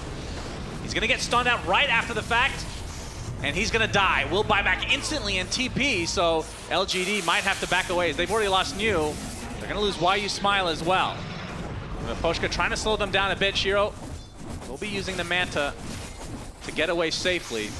So very back and forth fight. It's a 3 for, I want to say, I don't know if the silencer died, but a 3 for 2 with the buyback coming out from Yatoro. Yeah, I think Miposhka didn't die, but the fact that, I mean, they have a very good initiation here right on play, but this Lotus Orb is very big. I think New, he would just die from full to 0. So this entire thing, paired up with the buyback from Planet, where he gets back into the fight later, is super crucial, because Yatoro ran a little bit out of steam. Like, he's kind of left alone. Collapse doesn't truly want to join back. Shiro's very tanky still at this stage of the game, right? He has his Heals Satanic. are so dumb. Yeah, these, honestly, the heals are pretty... he even has a Paladin Sword to, like, amplify it even more. True. But this was, I think, a big win for LGD. Like, Roshan did not respawn during this time of the buyback. And it will not either for another 1 minute when we're going back into the live game. Yeah. You can see Yatoro was chilling in that top. It still is, actually. Yeah, he has to chill a lot more, bro. Wow, he's been... Obviously, they don't know the timer, but he's wasted a lot of time here. He could have been farming. So that buyback not feeling good at all for him. I honestly don't mind what he did, because I think you needed any bonus second where you start hitting it faster is so crucial here. But they're just unlucky with a very high respawn time, so... But LGD doesn't know this, so yeah, they could be going for Roche right now. See if Spirit are able to bait them in, potentially. Whoever has vision here and playing around Hawks or the nighttime is super crucial. If Spirit could delay this fight for like 30 seconds... He blinks right in. Laurel forced the BKB instantly, and I think New's going to be very happy with that exchange, as couriers are being taken out on the sideline. Nothing to say. He has a shield rune activated, so that is the target you do not want to touch. He is close to invulnerable. Mira's going to be able to sidestep this. It's a 5k lead for Spirit now, and Roche is spawning in 10 seconds. Up, they're already all going bottom. Like, they're setting up the area. Yeah, daytime is coming. It's honestly a big deal to not have to fight LGD in nighttime. Like this added vision that LGD have is a huge deal. And now Spirit, they're set up already. That's funny, he spawned right as day came That's and true. then is now traveling over. Okay. Good setup here for Team Spirit. So LGD have to just maneuver their way down here the old-fashioned way, but it might be too late. So this will be Aghanim Scepter. But this guy is really fast. Absolutely. I think they should be able to get it. So likely Swift Slash to come for Yatoro. Aghanim Scepter. Is Yeah, it Larm this will or be a him? freebie, and that is really unfortunate for LGD. Spirit needed this. Like with the buyback being expanded earlier from Yatoro, they needed this Roche. And not only the Aegis, but he gets an Aghanim Scepter on top of it all. Gonna quickly show it off to have some faster farming mobility. Miposhka does get the refresher as well. So Yeah, why so you now, smile? Not I gonna think enjoy his life. In the openings of the fights when the Lotuses are available, he'll be using Swift Slash over Omni Slash just to make sure that Yeah. he doesn't get screwed over like last time. He's definitely going to be holding on to the Omni more. Like, the longer you can hold it, the better. Maybe just keep fighting with the Aegis. You have the Beast Aura to keep helping you out with the lifesteal as well. Just use the Swift Slash, as you said. So I mean, it was just a 6K lead. The third Roche, most important part of the game, by the way. Yeah, third with the Roche, Aghanim Scepter. They've doubled their effective lead here. As Tormentor taken out, nothing to say will get Fireball, or whatever the hell that's called. And Miposhka will also get a useless shard. I like Fireball. I think we can just keep it at that. Okay. As Shiro, he does have your favorite Aghanims of the game on Luna. Yeah, it's good. So I think wouldn't say maybe it's my just, favorite at all, but sure. I mean, you did call it out earlier, so it's I- got to be your favorite. I mean, I call out an Aghanim Scepter probably on average 3 to 4 times per game. Anyway, the way he will use it, I would say, so nothing to say it's going to look to go in, and I think you just want to burst out these two supports in the back, or at least one of them, without putting yourself out of position on Luna too much on your own. So, Is there any, do you think you put it onto DK or Timber? Wouldn't that make more sense? Yeah, that moves around. yeah, you can kind of put it on nothing to say, I think, when he wants to go in. Checks out to me. Like, and you can end up forcing some BKBs, or even kill the, kill one of the supports, or get one of the cores low, and force him to pop BKB. So there's definitely a lot of usage with it. And he's queuing up a refresher too, so he's going for the all-in anime Bazinga play. That's an interesting description. You're welcome. Yeah, that's going to be pretty damn powerful. But they do have to get through the Aegis and Cheese in this next fight.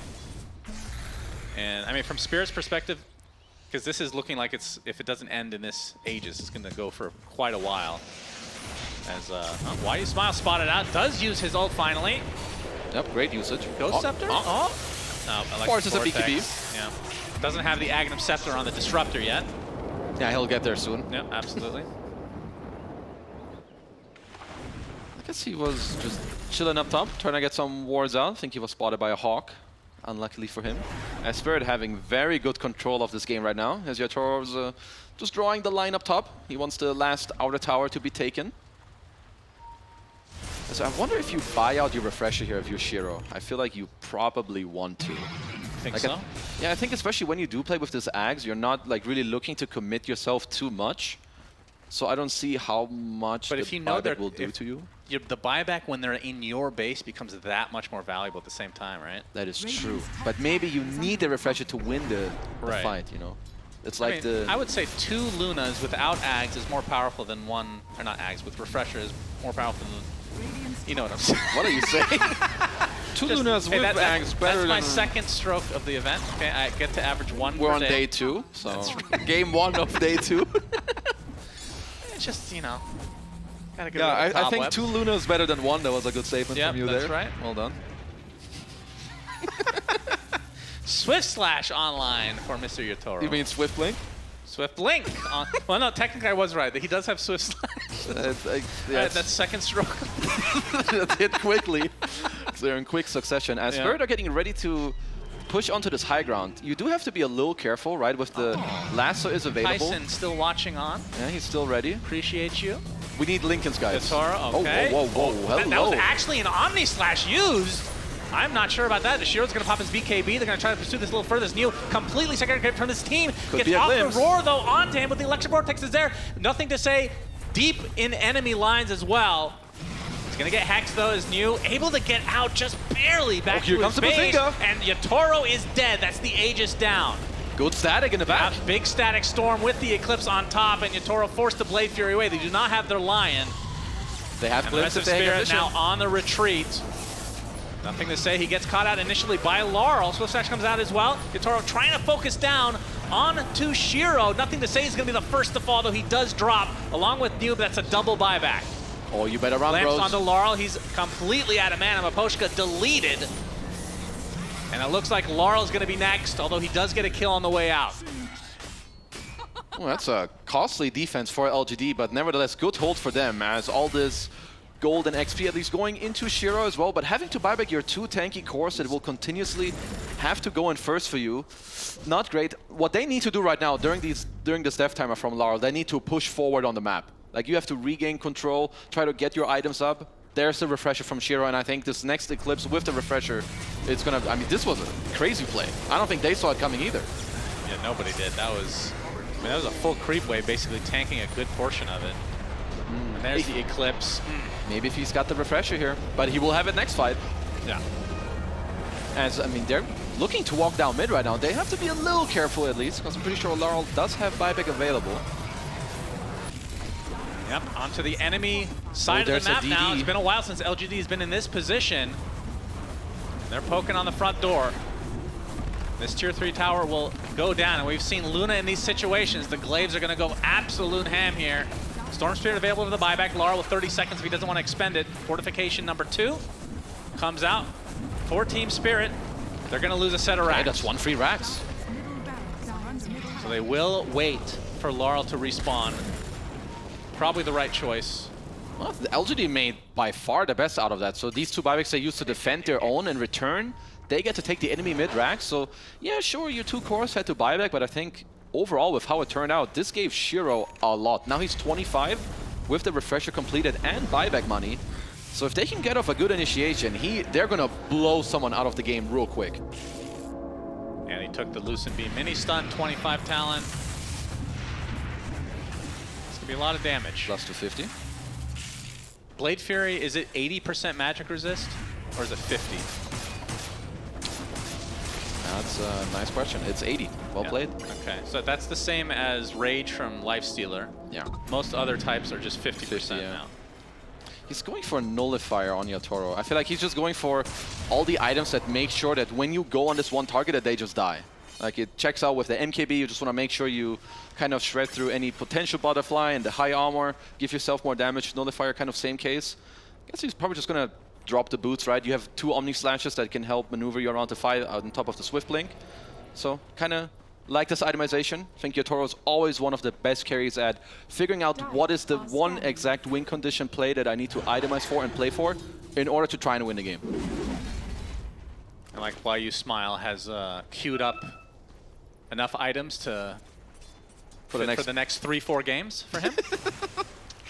Very ambitious, going for E-Blade Aghanim Scepter here. I mean, maybe if Roche spawns on their side, on the Radiant side, and they are able to take the next one. And then he can cube the refresher and blink. I think you actually do give him Ags, actually. Because DK, Luna already have it. I mean, it's basically between React, I mean, it's the other 3 members. So. You can give it to him, or you give it to Timber, I think, to help tank more.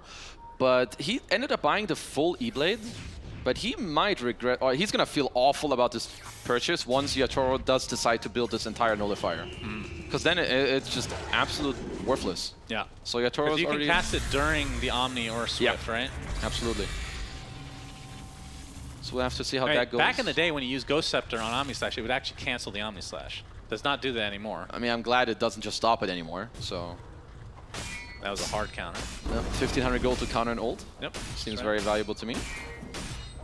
As both the cores on LGD's say almost side, on the heart. He is a tanky boy. They're both just queuing up the heart. They just want to like tank through, because let's be real, it's kind of Yatoro who has to shred through all of them. Like Storm's damage and Beastmaster's damages, it's not that high. They need to enable Yatoro to shred through them. So I think itemizing for this higher HP pool to try and stay alive is very important. As we see, yeah, we're seeing some very, very strong 25 talents come into the game right now. And Roche is going to spawn in 4 seconds. Is it daytime in 20 seconds? Yeah, it will be on the dire side for just a little bit. It will be move spotted down now, bottom. but not enough time to take it for either team. So on to the Radiant side, we're going to see Roche off. number X. 4. Sure. You're welcome. Well, I don't think we had a Roche off for the first one. Oh, okay, a Roche off, sure. Yeah. As both teams kind of going for a similar play. Barely missing each other for now. Here comes Roche. Roche, ready to be taken out again. I mean, LGD have a very good ward already that's allowing them to get through here. Shivas from New, gonna spot Laurel, who zips a bunch. He creates a pentagram with all the zips that he's been making, but now has half mana. This is something we didn't really mention, is the fact that the likes of Pugna not really... I guess they do have Line. Did he take that talent to give mana? Yeah. Okay. He So does that is have it their as mini version of the going Butler. for another smoke. I mean, there's all the cores on Team Spirit side have buyback. As LGD, they have a lot of coverage on this area. 3 wards around themselves, so they're very nicely covered for this incoming fight. Well, the courier being sent to die, just for a little bit of information. New New scouting. blinks right in. Chakram's going to miss initially, and he's going to back away. Very tense moment here. This Roche could be game for either team. Very close game right now. That mid lane is pushing in, though, in favor of LGD. It's pushing in hard. I think LGD might just try and force Spirit to come to them slowly here. Dire's middle tower is under attack. And See the this tier is a big 4s. wave. Yeah, These that's 2 two siege creeps too. catapults. LGD, LGD are are fine just to playing just time sit this here. out. Yeah, Spirit have to do something here. Nothing to say he's going to be spotted. He's going to instantly get hacked. The But Lotus the Orb. Lotus and the Omni Slash. It was not the Swift Slash again. Yatoro does it again, technically.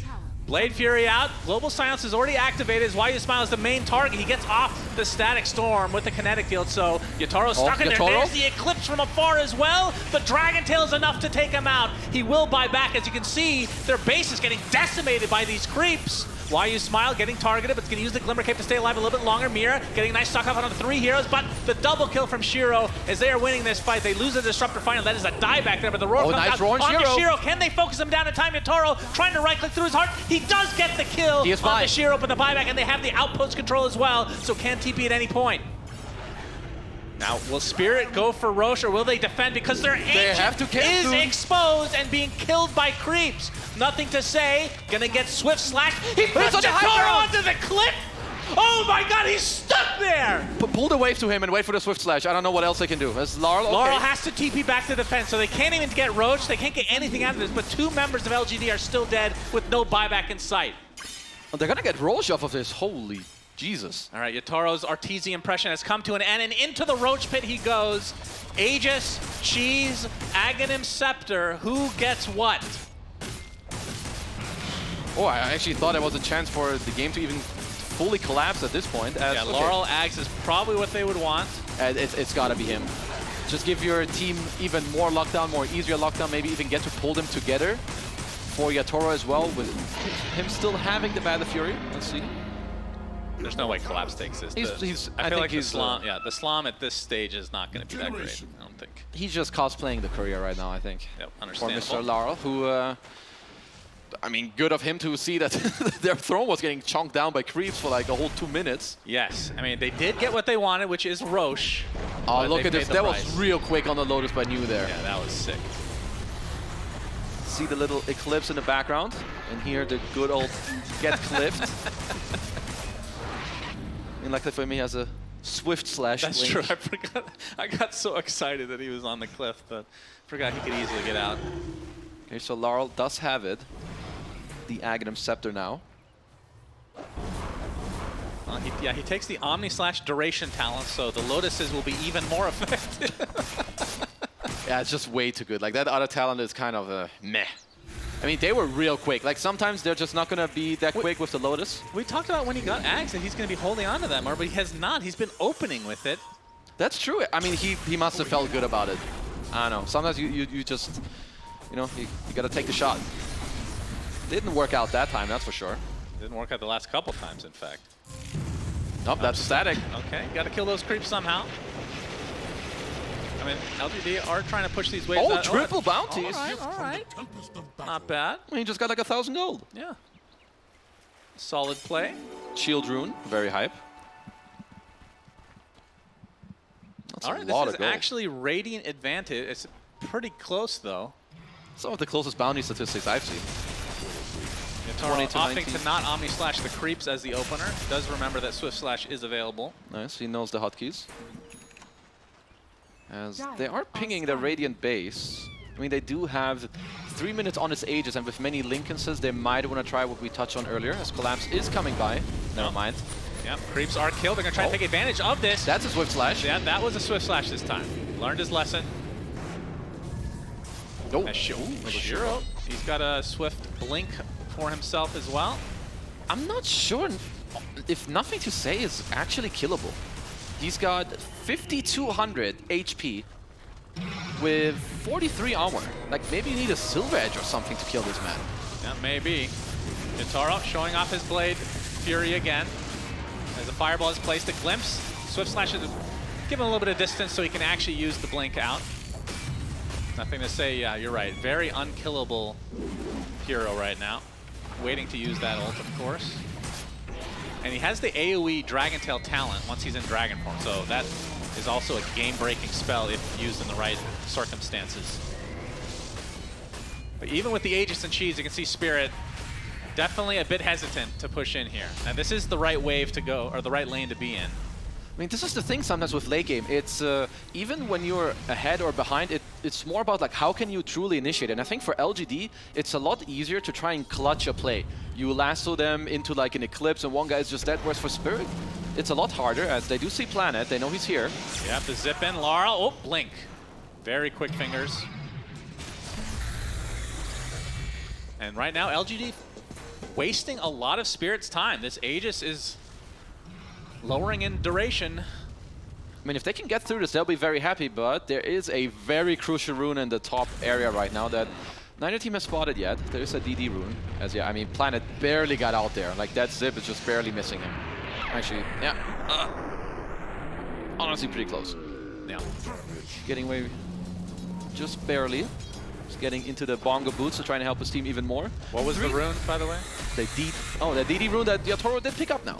Okay. I mean, this is a big one. If you can find a very swift or quick initiation here on a hero, that might just burst someone They're out. going to pop the Linkens. Yeah. There's the Dragon Tail to follow with the Fireball as well. Chakram doing it not that much, actually. As Yatoro easily gets the tower. But nothing to see. Look at how many ticks of HP he has. Yeah, this does not look natural. Now this is like this is the stage of the game where you need to kind of communicate and find a new way. Because I think LGD, they identified, okay, we buy hard, I can frontline, and it makes it really hard for Spirit to like go around. Because it's not like Spirit can just jump the back line and like try to kill you. So they took that out of the game, and I wonder what Spirit are talking about right now. Is it like, okay, we want to wait for tier 5 items or Silver Edge, or is there like some we need to double global and just all in the DK anyway? Because it seems hard to do. Yeah. How much time's on the Aegis? It's running out, isn't it? 3 seconds.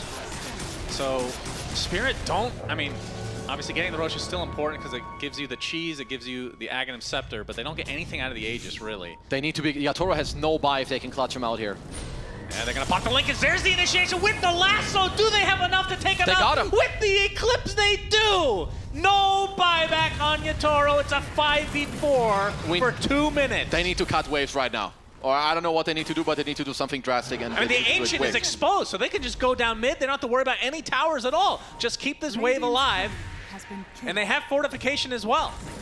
Spirit are going to have to try and do something here, because they're knocking on your throne right now. Absolutely. Mira's going to jump in. There's the zip from Laurel. Pops the BKB. The Static Storm is placed. Can they get Laurel in time? The first roar comes out from Collapse onto Shiro. Global Silence to follow, but not a whole lot of damage done. The Hex onto Shiro. He's at half HP. Pops the Eclipse. Doesn't have mana actually for the second usage after Refresher, but Laurel's stuck inside the kinetic field. Gets a nice electric vortex on the 3 heroes. Shiro's running low. Shiro's getting extremely low. He does die. No buyback for him, but nothing to say. The unkillable Black Dragon continuing to hit this They need to stop, completely exposed. They get the fortification off finally. They're continuing to hex them. Have a lot of CC for him. In fact, they have no comes in as well. Electric Vortex onto Doom. No creeps available now for LGD. Another roar. Another roar and another hold for Spirit. Double kill from Mapochka. Looking to clean up LGD and to completely decimate them, in fact.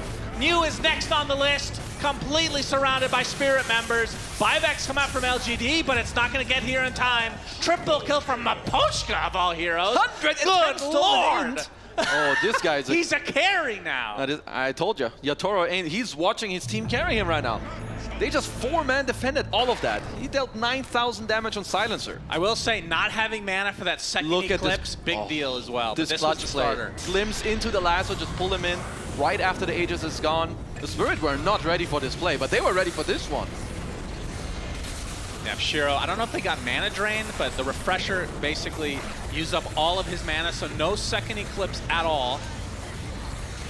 That was a clutch defense from Spirit. Multiple vortexes, hexes coming out, double, even triple roar from Collapse in that fight with the low cooldown and the refresher to just kind of keep it going. Honestly, Laurel coming in clutch in this fight with his buyback and the cheese as well.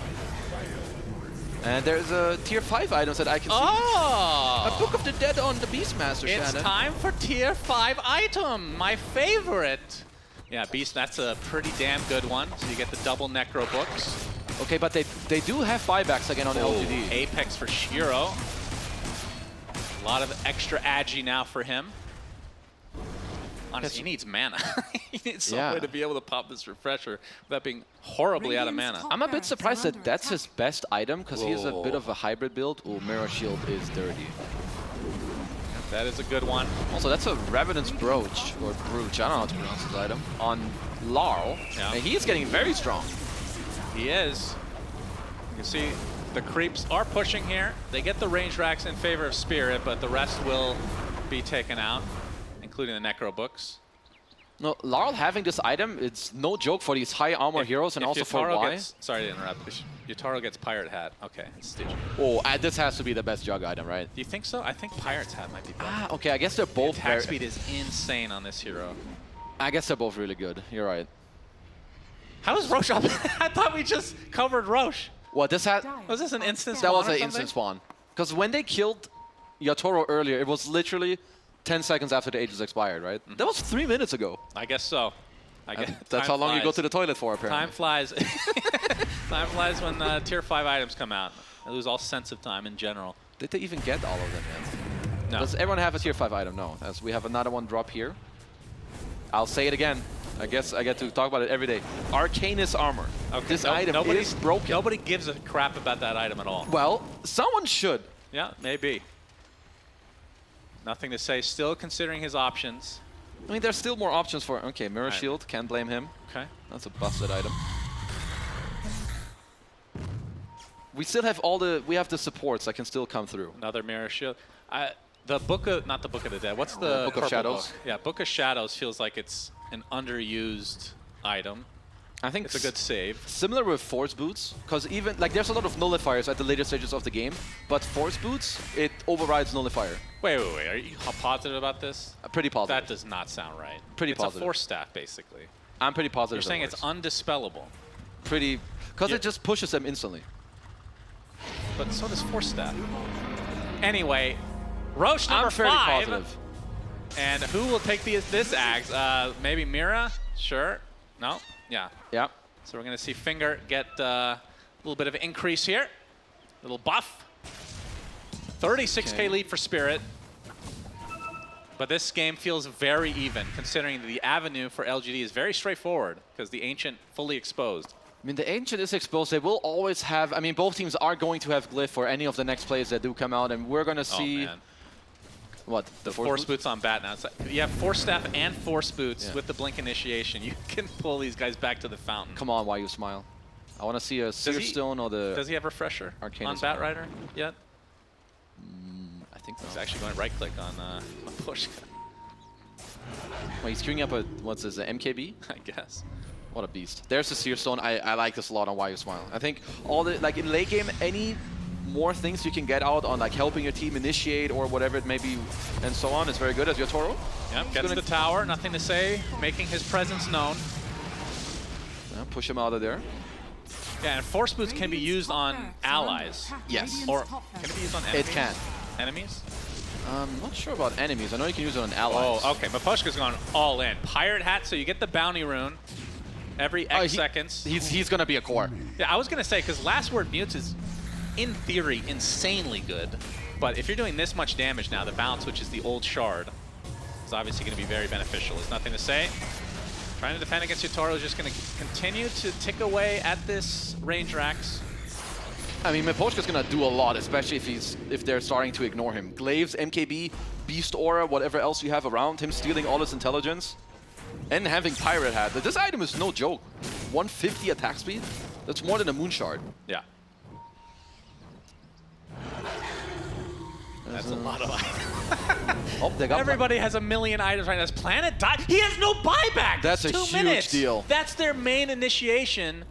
What was he doing out there? My goodness. Maybe he was lagging a little bit. Okay, well that's unfortunate. That would be a very bad way to lose this game. 2 minutes as Yotaro gets the range Rax. There's the zip in. They know that he doesn't have buyback, I suppose, as Laura pops the BK with the big zip in as well. Yotaro continuing to focus on this melee Rax. There's the Swift Slash to start. Static Storm onto the finger. That's a very good decent amount of static. damage, but the damage onto Yotaro is too much. Aegis now down. Do they have the lockdown after the fact? Laurel trying to make a little bit of space, trying to go on top of this disruptor. Why you smile? He doesn't will have be buyback dropped either. Instead, he does not have buyback. Just like that, it's 5 versus 3. Collapse with the first roar to come onto Shiro. There's a Swift Slash. Another no, roar. It's actually a full Omni Slash, and this one is absolutely decimating.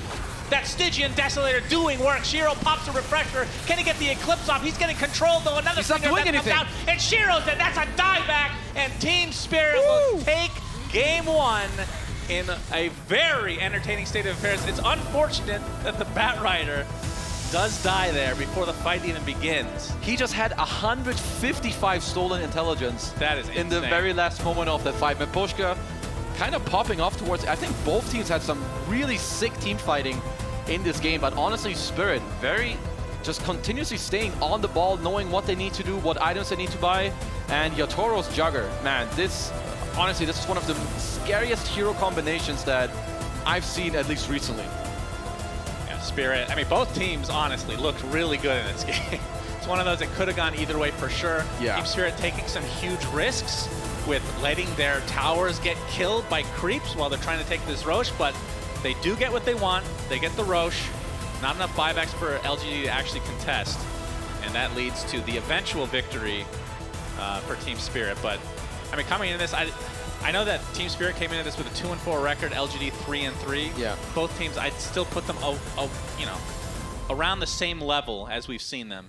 And I mean, the fact that they even have lost games means that the competition of this tournament is absolutely insane. But let's go to the panel to see if they can possibly break down this game. It is pretty much impossible to break this game down, but this is an example of why we love Dota 2. Over an hour long, but not a single second of it boring by any stretch of the imagination. Back and forth, LGD several times coming close to winning. Right there, this replay, I thought it was done. We started heading over onto the panel. BSJ, how the hell did this happen? Team Spirit, how did they even make this hold here? I feel like just both teams have so many ways to kill you, right? So at any point in the game, no matter who's ahead, there's playmaking potential on both sides, and both teams delivered at so many different moments. You could argue that like a lot of people are getting caught out randomly, but when you're late in the game, you're dealing with insta hexes, instant lassos, into like an Aghanim Static Storm. It's just so easy to die in these spots. Yep, way too easy to die. We saw that several times. Unfortunately, Faith Beyond, when you play these long games, right, you've been a professional before, you know that the issue isn't necessarily how well the enemy plays, but these small moments. Tell us how big of a deal it is that Planet dies just before this push is starting to happen. Well, it's definitely very bad, but sometimes, yeah, I mean, every player will fuck it up sometime, yeah. Yeah, I think there were a lot of F-ups in this game, for sure. It was very flip-floppy, very exciting. You think that Team Spirit clutch it and they're gonna win, but then all of a sudden, you know, an Omni Slash gets Lotus Orb, and you're like, wait, LGD have a chance. And all of a sudden they get the lasso and Juggernaut, you're like, wait, they're back. But then Laurel, he just comes in and kills Shiro, and they're still in the game. Like, so much happened in this game, but I think the standout performance in it had to be Laurel. He played out of his mind. He was keeping his team in this game even when they were struggling in that early game. He consistently found the pickoffs on the Disruptor. He didn't allow Disruptor to play the game. He was initiating these fights the best way that he could and making that space for Juggernaut to get really fat. And we talked about it on panel in pregame that if it gets to the point where Juggernaut gets his 6 slots, it's a pretty smooth sailing for Spirit, even though it wasn't, but it should have been. We actually have a very good example of how well Law was able to play out in this game. So the STC play certainly involves him. Let's take a quick look about what happened here around this Roshan pit area here at PSG. At this point, honestly, it seems like PSG.LGD, they're running away with this game. But the clutch plays, just talk to us about the movement of Law in particular and how he was able to turn this fight around. Well, you can see like how often they're forcing LGD to split up and how often he's like retreating back to a ward, back to a high ground. You can see like they're kind of just changing directions all over the place on Nothing to Say. They're scouting out with Timber Chain and the chakrams, and it just like it feels like the Team Spirit information game is on point at all stages, and he's just waiting in the in the midst to looking to jump. And look how patient he was. He waited so long for that. Laurel's is on the hill and then jumps the disruptor in the back. It's completely off of our screen, right? He doesn't care about anything else in the fight. His target selection, impeccable. Yep, impeccable. He not only gets a kill onto the disruptor very early on, forces this DK to be all alone in an island, and then at the very end of the fight, Shiro's like, I want to try and kill at least somebody. But Laurel just chilling behind this Roshan, baits him in even deeper, turns it into a team wipe. 7,000 gold lead, immediately swings in the opposite direction. They get a Roshan as a result. The entire game turns on its head. And Effie, you were mentioning how if the Juggernaut gets to the 6 slots, at that point in the game, I thought that's never going to happen. That one fight, one play, all of a sudden, it's not only possible, but inevitable at that point. Absolutely. That fight was their way back into the game. Not only the Disruptor dying first, but the DK dying to the Juggernaut Omni Slash. That was so well placed. And just taking the fight at that edge of the Roshan pit when you're dragging half of the team behind and the other half is trying to save the Disruptor. Like, the way that Team Spirit managed to split that fight was just so clean. It was really impressive to watch. And unfortunately, there was a little bit of sloppiness afterwards. I think in these back and forth games, you get very excited, your fingers start to shake. All of a sudden, you're trigger happy on your Omni Slash, you're swift blinking in and you're Omni Slashing a creep wave, and you're like, wait, what? This isn't supposed to happen? And then your team dies, and yeah, that happens unfortunately. But overall, Spirit got the dub, clean or not, and it was fun to watch. One of the things I think when I look back on this game here, Faith, beyond that, I think it helped a lot in Team Spirit. BSJ mentioned it earlier, vision, right? Sometimes you see these teams pick Disruptor and they'll pair it with some Shadow Demon, some Storm Spirit, some Beastmaster, some kind of way to allow him to play with the additional vision. This time around, it felt like it was kind of difficult as the game went on for YuSmile to find the angles in these fights. Is there anything they could have done to allow them to have better vision so that his spells were easier to cast? I think actually in that Roshan fight, for LGD, they already got enough vision. I think in that fight, the key point is actually, I think Mira online, he dodged the stun on Dragon Knight with Blink Dagger. And it's a very beautiful play. And also LGD, they can be more patient. They can wait until they have some vision and to jump on Beastmaster or Storm Spirit, because these two heroes already used their BKB. So I think it's not the key point is not the vision; it's about their going in timing. Yeah. So timing and patience has certainly not been in their favor for PSG.LGD around that fight and at certain points throughout the game, and it ends up leading into a defeat at the hands of Team Spirit. Right now though, with this game done and dusted in the books, whilst we're waiting for Game 2 to kick off, we still have to find out what's happening elsewhere in the landscape of the Riyadh Masters right now. And to do so, we send it over to Jenkins, who doesn't just have an update on the games, but an exclusive interview with the player from OG. Hello, ladies and gentlemen. Good to see you. Here we are outside of the beautiful hotel that we're staying at here at the Riyadh Masters at Gamers 8. And sometimes the players are in and out of here. And I was able to grab one of them. It's actually going to be OG's Taiga that we're sitting down here with for an interview here today. So, always good to see you, Taiga. Glad to see you guys getting some wins in there with the old man Seb, but it's been a little rough for you guys. How's the team atmosphere? How are you guys feeling today?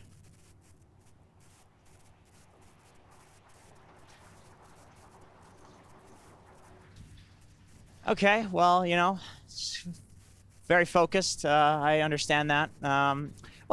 Today you guys finally pulled out the carry Meepo. Yuragi played that.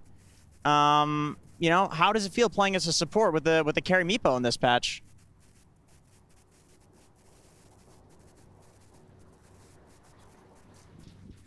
That's all right, Taiga. I know it's been a rough couple of days.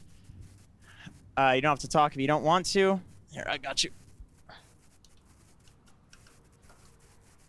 But that's going to be it here from the Riyadh Masters Gamers Lounge, Players Lounge. Back to you, Snare. Sometimes you have to let the Dota do the talking, you know, and sometimes you have to make sure that you're fully nourished before you get into your games. Food is very important. On a real note, though, you know, Tiger, man of few words, apparently. But there's lots of other Dota that's happening right now. How do you pay attention to all of these games? Because if I'm, let's say, PSG.LGD, I've just gone through the ringer here. I can't relax after this, Effie. I still know that, damn, I have other strong opponents that I still have to get through throughout the tournament if I want to get into the playoffs. So, for 2 questions, how do you reset from this game, and how do you ensure that you're still abreast of developments happening elsewhere in the Masters? I mean, the way to reset is different from team to team and coach to coach, but honestly, the best thing you can do is just go into every game like it's a new one, and you have to try to not think about what you could have done differently in the other game, which is something seasoned players should know how to do. If you're a seasoned Dota player on an experienced team, letting go of the previous game has to be one of the things in your skill set, or you'll never thrive in these LAN environments.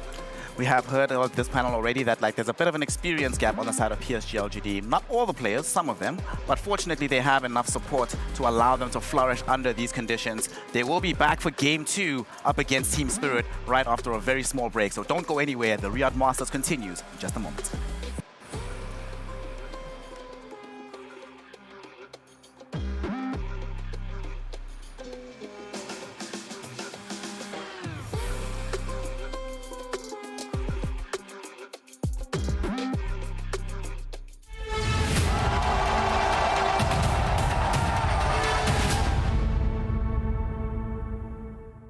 Morphling is my signature hero. I think the hero requires a lot of reflex. Like you need to press attribute shift and you can morph into other heroes and you can choose the way you play the team fight. Like there's so many ways to play Morphling, so that's why I like it. I think it was one of the hardest hero in the game and people like to mention it, and then I feel like I like to do hard stuff. When I was Fnatic, I played against Secret. It was in Leipzig Major. Would have been, but unfortunately didn't quite have the initiation. The on skewer into the impetus shot as well. Into the But we lost, but I think I played so good. I morph into Magnus and then skewer Nisha into Fountain and cut his tree. He cut the tree! He knocked him down on the ground, but at the same time, the buildings are in trouble. Top back to the fountain again. Nisha, he's like, get me out of here. I don't want to be in the fountain anymore. This is not a fun game. But damn it, all the rest of the team is finishing off those racks. They're going to turn in the tiny, chainsaw him up and down. One dead. My signature hero is Chen. That's right. That's for everybody there that didn't know. Makes me really hyped for this game, because we get to see Puppy Chen. I started playing Chen because I was bad at micro. Comparison to Warcraft 3 players, I'm not good, you know? But in Dota, it felt like if you play some hero like that, and people don't want to micro, by them saying this hero sucks, but then they just get screwed by it, and then they have to whine about it and stuff like that. Because people that played Dota weren't good at micro, at least in the beginning, you know? Well, I'm still not good at micro. Comparison to Grubby, I'm not close, you know, let's be honest. They used to call Chen like a dog or something like that. It's a dead pet hero. I have dead pets. All my pets die.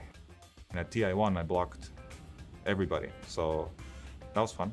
I mean, I mostly did it out of sheer luck because I just clicked the buttons to follow myself because I knew that they're coming, so I could at least it's, you know, you learn tricks when you know you're not playing, you can't play perfectly, and yeah, it just worked out. My signature here used to be Meepo, but now I guess for the memes it's Storm Spirit. The hero is just really fun to play from the minute 1 until the end of the game. Why did I first time? I think watching Sumail from back when 2015, that's how I really got into playing Storm Spirit, I think.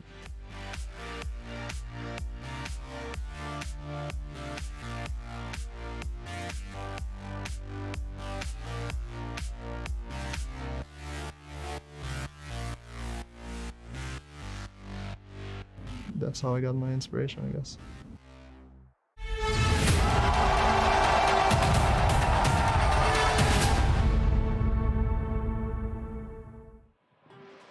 It's not only Abed that has Storm Spirit as his signature hero. Laurel, not only did he get the W on Storm Spirit, that was his 49th game on the hero, enjoying a higher than 65% win rate on it.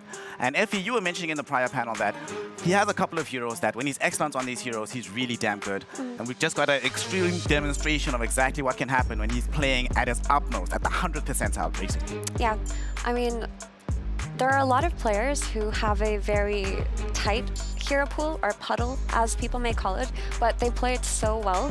Another example would be Stormstormer from Entity, that they're still valuable players in their own sense, so long as they are getting these heroes. The only issue is that there's a little bit of draft limitations when it comes to wanting to bust out a cheese hero or maybe a counter pick, but if your team is willing to play around you and it works, it works. BSJ, speaking of being able to play around a particular playstyle, we saw LGD yet again trying to go for this very high tempo, extremely fast playstyle, and it was working for a while. But yet again, just like yesterday, the timing that they're supposed to win the game and they're supposed to be ostensibly the strongest, that's when they're unable to close things out. So going into the second game, what do you want to see them adjust? Do you want to still see them stick with that kind of playstyle, that kind of identity? Or is it time to now bust out stuff that they've been more comfortable with in prior months? I think it still should be their go-to for this game. Faith Beyond in our previous panel mentioned that Team Spirit, when they're losing, they're always tryharding. And what I interpret that as is like they are going to play towards their game plan and make you play perfectly up until the last minute, like up until that throne falls. You'd think it's going to die like 3 or 4 times, and it's just not going to happen against Team Spirit. So maybe it's just a little bit of lesson for LGD in terms of like how much cleanness in their play they need in order for this to work at the absolute highest level. I wouldn't just abandon it because of that. So, Pythian, you mentioned one of the things that makes Team Spirit so good is their communication, their camaraderie, their brotherhood, right? The way they're able to cover each other and cover some angles and some mistakes. In the first game, one thing that I also noticed is that as the game went longer and longer, they give responsibility to Mushkoshka. They're like, hey man, you can dish out quite a bit of damage. Do you think they should stick with giving him a hero that can scale, so like silencers, enchantresses? Should that just be their playstyle from now on? I don't think like this long game can give us some like example for what he should play. I mean, post 5, your mission is to protect your lane first. But I think they did doing a great job that gave some resource to Miposhka and let him do a lot of job. Yeah. Well, this is a team that understands how to distribute their resources in an effective fashion, and doing so gave them the Game 1 victory. However, it's very, very difficult to get a 2-0 over the side of PSG.LGD, so they need to make sure that they stay as clean as humanly possible if they want to ensure that result for themselves. We are about to get into our second game, and the important thing about this is that if Team Spirit are able to do it, they will leap over PSG.LGD in the standings and give themselves the best possible chance of entering the playoffs in the upper bracket. Let's find out if they have what it takes as we get the teams ready for game number 2.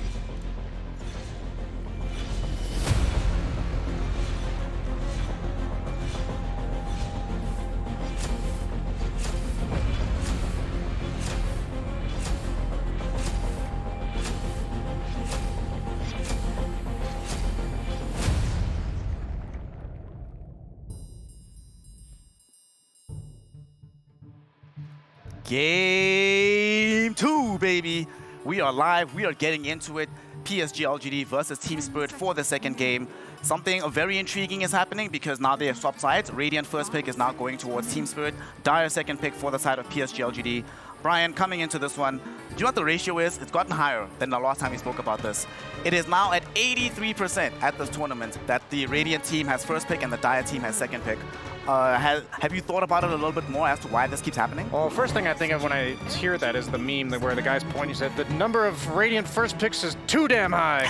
But I think a lot of this boils down to like all these teams having their preferences, and then over the course of the year, what ends up happening is all the strategies and all the preferences begin to homogenize in some way because the teams that are winning, their preferences are going to be adapted by the other teams. And I think as long as there's no patch to the draft, I do feel like oftentimes every year or so there is a extra ban thrown in the first round. Maybe the pick order swapped up a little bit. Since that hasn't happened, I think overall it's just not a surprise that at the end of the year that's happening. I also think that as the drafting kind of developed and people got used to it, I think the preference has shifted back to Dire side slightly, but the overall draft order preference is not second pick like it used to be, but it's first pick. In Dream League, a lot of teams mentioned that they prefer first pick because they prefer to close out their first phase with a core that they can protect. They feel like it is the safest place to draft a core and build around it. So it feels like because of the natural preference for Dire, it's very likely that the Radiant team will get first pick, if that makes sense. It does. That's a simple way to just put it. Well, we are now into a second draft. The first bans have gone. Snapfire has been removed as usual. Batrider, despite LGD deploying it in game 1, they decide to remove it. And of course, Broodmother not allowed in this tournament, despite losing quite a lot of games and then dying and being banned out as well. So Team Spirit, now here's the option for them. Game 1, they had the second pick, and they had to deal with LGD snapping up the DK, was it first? And they go for the Timber. Batrider, I think. Oh, Batrider, yes, you are correct, sir. This is nice, though. This steals away New's best hero, and it gives, you know, Timber... This is still a Timbersaw favorite patch, Faith Beyond. How do you feel is the best way to deal with Timbersaw in this meta right now?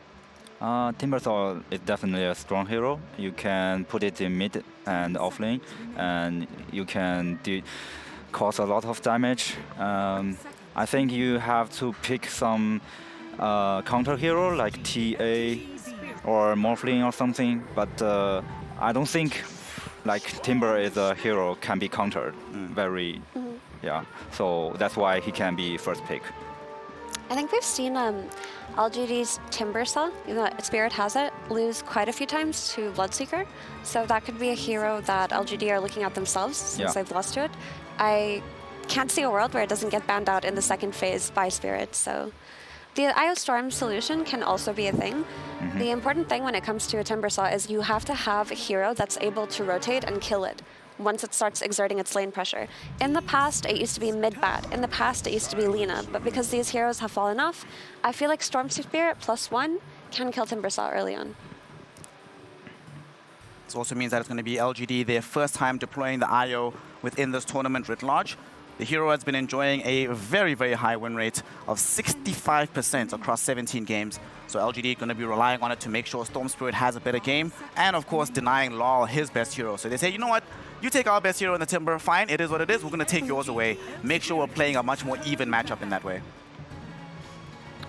My only concern for IO strats in general for LGD is we've talked about how they're trying to do a lot of creativity with their drafts and try to really adjust and create their own version of the meta, but this hero is conceptually like really awkward, meaning like the timings that this hero creates, the way your team has to change the dynamic of the way they play the map entirely because this hero's in the game. I just worry a bit on how they're going to pull it off. Storm Spirit does make it a little simpler because you have a hero that's an obvious tether in the mid game, and then you also have an easy setup for the relocate. But it's a matter of where do they dedicate their resources in regards to this IO towards the like later portions of the game. Is it going to the Storm? Is it going to the carry? We'll see. I like, so for IO Storm, because IO plays with Storm after the laning stage, some carry hero that just jungles comfortably until it hits the BKB timing is what I prefer, right? Something that just chills for a little bit, gets to a point where it's strong, the Bloodseeker gets found out. Unfortunately, it would have fit the bill very nicely for them outside of being a counter to Timbersaw, but you know, something that fits that archetype. Do you have any is the others best in thing mind? ever, because after playing with the Storm in the mid game, IO just tethers to the secondary hero, and that's when they siege buildings. So you need to be able to, 1, get kills, 2, siege buildings, and that's what LGD need to fix right now. Team Spirit, as you said, they have made sure to remove this Bloodseeker from the pool, protecting the Timbersaw in that fashion. Is there any likelihood of them maybe trying to yoink away the DK here, Faith Beyond, to try and make sure that they have the lane counter into the Storm Spirit? You mean Team Spirit pick DK? I'm not sure Laura play that, but it looks fine. It looks fine. But another problem is they have IO play with Storm, so maybe for DK is harder to like push the tower or get killed to Storm Spirit. I agree. What I like with Silencer usually is Ember or a Pangolier, because when you want to take advantage of the Silencer as a way to play into Storm Spirit, you need your mid laner to be able to disable Storm Spirit or have the burst damage to take him out. So normally that is Ember, but Ember gets taken out here. Well, Pango is his second most played hero, 37 games with a 56% win rate, so it would not be too surprising to see him yoink that out. Also not too surprising to see LGD going for the Skywrath Mage, one of Planet's better heroes, and it did feel at some point they felt like, you know what, damage, not a problem, but we want the silence. They had Disruption in the first game, now they have the Skywrath Mage at the very least. So they'll have not hard disable, but at least some way of controlling the fights. But I am concerned, BSJ, about the lack of hard disable overall from the side of LGD so far. Yeah, and Void absolutely punishes that sort of thing, but he also kind of gets screwed over by the Skywrath Mage silence. So what I like about this silencer pick is that you allow the Void in the mid game, the same idea as the Storm Spirit, to not necessarily need a BKB to feel comfortable initiating. But I would love to see PSG.LGD's last 2 picks make Manta a bad item, because if Voids are allowed to go like Midas Maelstrom Manta as opposed to the BKB, then you feel like just way better about your scaling and your overall like farming speed outside of fights. So right now that's looking really juicy for Yatoro. He loves his Manta. He's like the, if he can find an excuse to not buy a BKB, I can identify very much with this, but I think that's important for LGD to consider. I mean, I guess in that regard, if you're looking for something to force BKB, you could look at Mars. Mars synergizes very well with Skywrath Mage. It'll be a way to pressure the Void, and it's something that can start the fight so that all of the pressure isn't on Storm. I think we're getting a Legion, though, to be honest. I think LGD will almost certainly pick Legion here. It's always been very good against Void. I think the Mirana makes it even better because you have the Dispel against the Arrow, and or Axe. Okay, that works. Same idea. Okay, Legion Sky, Axe Sky. I think that's more of a. I was actually about to say to you that, like, he, as far as I know, I've never actually seen you play the Legion Commander, but I have seen him play Axe. He played this a couple of times during the DPC, like 4 or 5 times, and the 3 games that they won with it were games that involved Skywrath Mage. At the same time, we don't see Axe all that often, so talk to me, Faith Beyond, the best offlaner in the world at some point. Why is Axe not played all that often right now? I think right now the more popular way to play offlane is you keep laning and you can like by Vanguard and you can keep pressure to the to enemy's carry. And for Axe, it's just cut lanes and farm, and you will let enemy carry free farm. And also it will be like dangerous, like enemy mid can come kill you easily. So I think in this patch maybe everybody just prefer like to stay on lane. It certainly makes sense. So Monkey King now removed with the Ursa.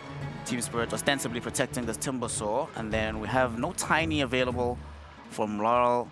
They still have left Pango in the pool here. They ban out the DK instead, so is there any other thing better than Pango that stands out here, Mira? I mean, I feel like Pango is the safest bet here. Like, it doesn't have the best lane versus Storm Spirit as a melee hero, but it does well, and it's a way to take these fights early on. The issue with it is that you may be lacking 4 damage in Chrono, which is, I think, something Team Spirit's considering. The Quap for Laurel, perhaps? I mean, that's kind of, don't know what else to pick. Go with the signature. It's good against Storm. I don't know if I love the pick, but I think that's something they're likely to lean towards. How about off camera, Mira, you mentioned to me Zeus, one of LoL's better heroes that doesn't get deployed, hasn't been picked in this tournament whatsoever, but feels kind of dangerous? No. This game cannot take both. Wind Ranger. This is stable. Wind Ranger is more stable, I believe, on lane than Pango, and because of this, you feel comfortable picking it at this stage of the game. Also, it's not too in danger of killing itself on the Axe Blade Mail unless you focus fire it, of course. But if he calls you, like, you can be saved from that situation. But I feel this hero kind of, you cannot punish Axe at the early game. I agree. I agree with that entirely. And that's another hero you can't really punish in the early game. So, Morphling, despite being a hero that was ostensibly nerfed in the latest balance patch, still at this tournament enjoying a 60% win rate across 10 games.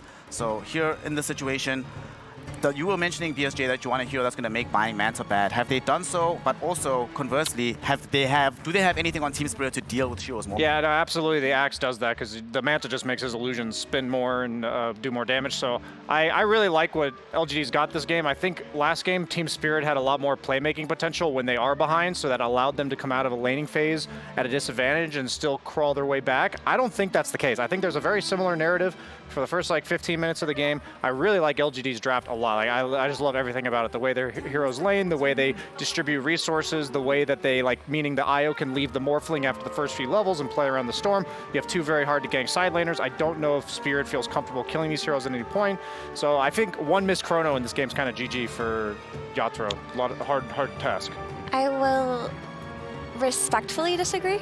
While I think LGD's draft is good, I think Team Spirit's draft is also good. It has its merits. I think the Timber Saw is much less countered by Morphling than it used to be after the changes with the Agnum Scepter, so it should still have a fine time. I think they have the Faceless Void into Mirana combination to try to get early kills, fight on the Faceless Void's chrono, and just farm him up. But I think that they have a means to fight back into LGD. It's not super one-sided the way Brian made it sound. I feel like it's more 60% LGD favored, 40% Spirit favored, but I feel like they have a chance. Faith Beyond Shiro was known in China as Morphling God for quite some time, even before he joined LGD. If you were Zhao 8 right now, is this the right situation for the Morphling to end up carrying the game, to allow Shiro to be the proper Morph God again?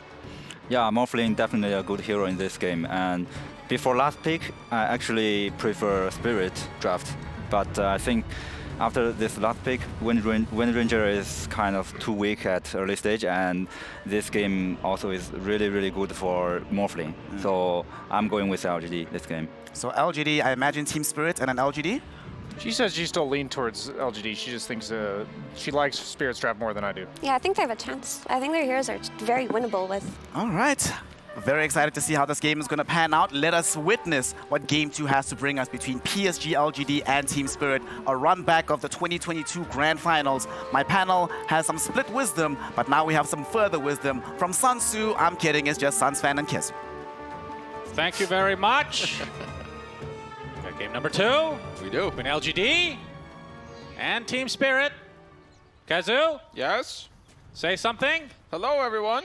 I would say that in terms of the drafts, right, I would agree that I think Spirit's draft looked really good, but I do think this is an incredibly scary last pick on the Morphling that Shiro got his hands on. Yatoro has another hard game ahead of him. I think with this laning stage, like Axe is very annoying in the lane with the battle hunger, but also in the game, if you do ever get caught off guard, I think it's kind of hard to play through there, as maybe we have to chill a bit. Yep. Concussive, okay. He's going to take grenade, a blood grenade, hunger. collapses in the area to try to assist, but that's going to be first blood for Why You Smile on the IO. He's going to link up with New to give it a little bit extra HP regen, and he'll be able to walk away safely. Easy first blood. Yeah, I want to talk about Axe, but we'll have to wait, of course. Planet is still here. Yeah, okay, big Starstorm from Mira. I don't know if that's going to dissuade the rest of LGD from taking this rune. It will not. Why You Smile does take some heavy damage, though. You can see at the top bar that LGD, despite getting that first blood, are the ones that have taken by far the most damage here. Yeah, luckily they do have an IO, so some more HP regen that is going to go around. I do think, so Axe can have a problem in a lot of games where if you play into Global Silence, it can be really annoying because you jump in, you blink, and then suddenly your follow-up damage isn't there. But LGD picked it into the silencer with the Skyref, and I think the idea is just that if they're smoked together, Skyref pops all his damage within like, what, 0.5 seconds, right? You silence, you drop your ult, and if he globals after, you don't really care. So that's something that LGD have to definitely try and execute later in the game. Otherwise, I think New's game could get hard.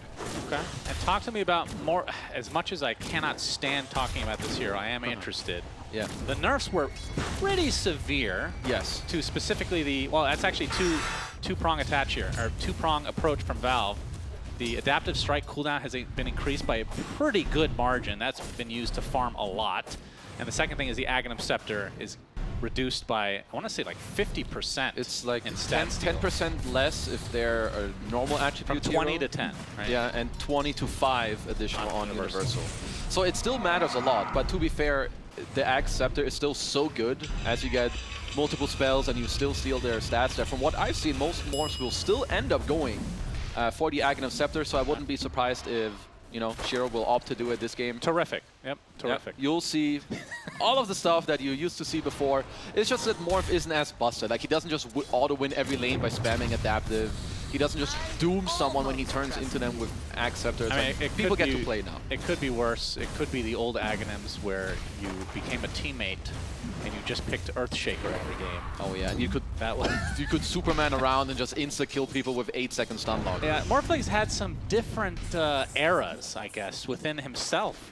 I think the Earthshaker one was actually way more annoying than the one we just witnessed, I think.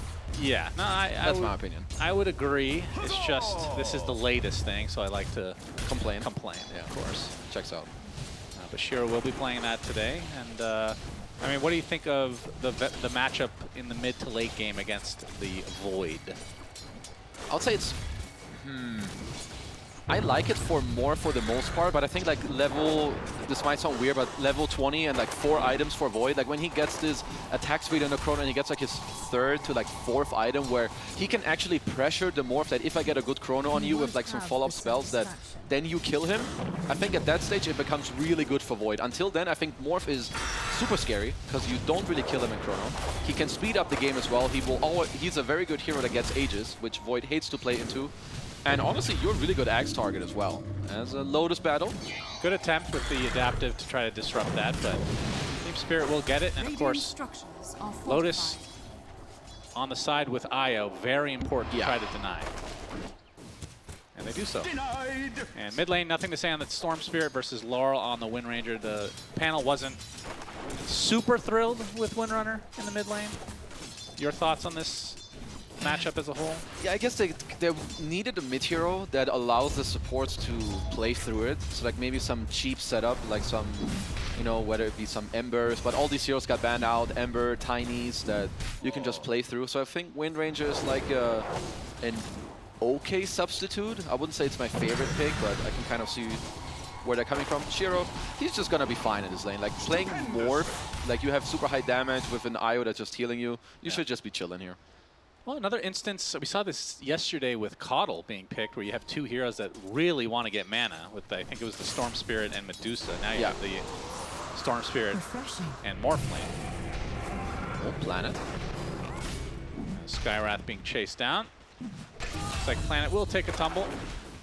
But just being able to link up with the Morphling, the fact that you can go down to super high agi, super low HP, and just instantly get healed. It's such an incredible combo. The best thing for Io as well is when you play with a carry that you help get through the lane, but then carries, they want solo experience. So Morph is going to be A-okay on his own, and then later you link up with the mid hero who gained all this experience early on to then play with that, have the 2 Titans play on their own. But I want to mention Yatoro's skill build. He was 2-1 without Bash on level 3. That's the only reason they ended up even getting this kill on Planet in the bottom lane. So just all these small changes in the lane and to your skill build or maybe your early item build, it can make such a big difference, and we saw it just now.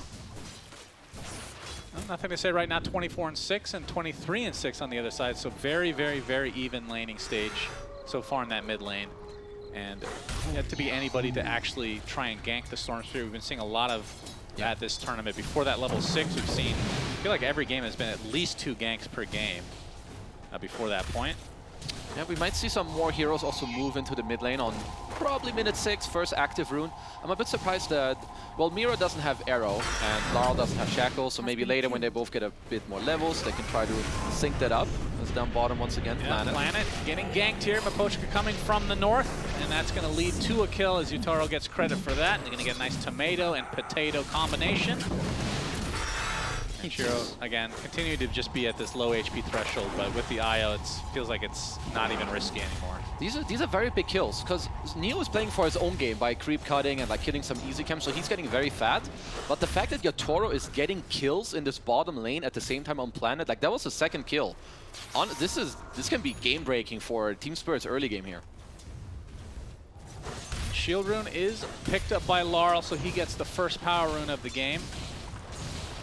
And both are level 6 now, so no real pressure in the mid lane at all in terms of just trying to get kills. I think neither of them are really going to do much to each other, right? You can't really kill Laurel. He has a shield rune with Magic Wand Fairy Fire. Realistically, he's going to have like 1700 HP with the Magic Wand charges throughout the fight. They don't have Shackle Arrow, so Storm can't really die either. So I think we're going to wait another like 30 seconds, maybe 1 minute, see some small skirmishes. But both teams are also focusing on the stacking quite a bit. Let's hold that, Miposhka. He's going to get gone on by Nothing to Say. This should be a kill as Io now linking up. Nothing to Say is nice and healthy. Yeah, it feels like the side of LGD, their support combo, not the most aggressive early on until you get that Mystic Flare onto the sky. Yeah, they're gonna have to just see where Nothing to Say can, like, maybe you can help Nothing to Say, like, walk in the Radiant jungle with your IO, just walk there together, because I think Shiro for now is gonna be okay. We do see him getting pressured a bit, but I think he'll be able to kind of stay around this area. You now have Soul Ring completed on Why You Smile as well, and yeah, you touched on the sky level, so I think it's important for him to stack some camps and try and get a lane between like minute 8 to 10, so that when the minute 10 mark hits, that he will have this ult, because they will need it. It's their only way that him plus Storm will get kills. Yeah. Or then the Axe Blink, which is coming out pretty soon as well. Is he rushing that? Is Katara already using the time lock? So they're going to use Ancient Seal on top. Berserker's Call available, trying to layer this properly. Do they have enough damage? No.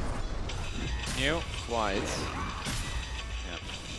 Not low enough. That level 1 Culling Blade can be difficult to get stacks with. Yeah, couldn't quite get the creeps within the range of the call there, I think, but getting Yatoro low HP is pretty good. He doesn't have any built-in regen. He's not buying Massive Madness. I think he's trying to get this Midas. Mirarl gonna get the haste rune, as Mira not able to deny it.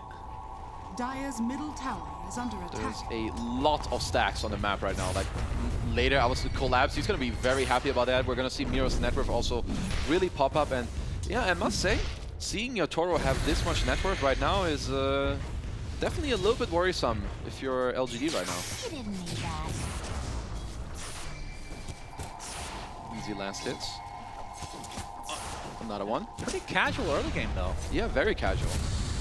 I mean, there's not so much to really play through. It looks like they want to smoke up now and eventually end up moving into this Radiant jungle. I do think it's good and kind of necessary to try and kick Yatoro out of this bottom lane. Like, make it harder for him to not just sit there against the Axe, but Miposhka. He's reading this beautifully. Getting some D-ward action here. And I mean, another note with the Mirana, I feel like a lot of times we see this hero with the early laning combos. We're going to hold that thought. Yatoro comes in with the Chronosphere, trying to counteract this with the Focus Fire onto the Storm. And the silence just lasting long enough to prevent the zip away. So a big kill for Team Spirit. As Laurel and company going to try to go for YU Smile.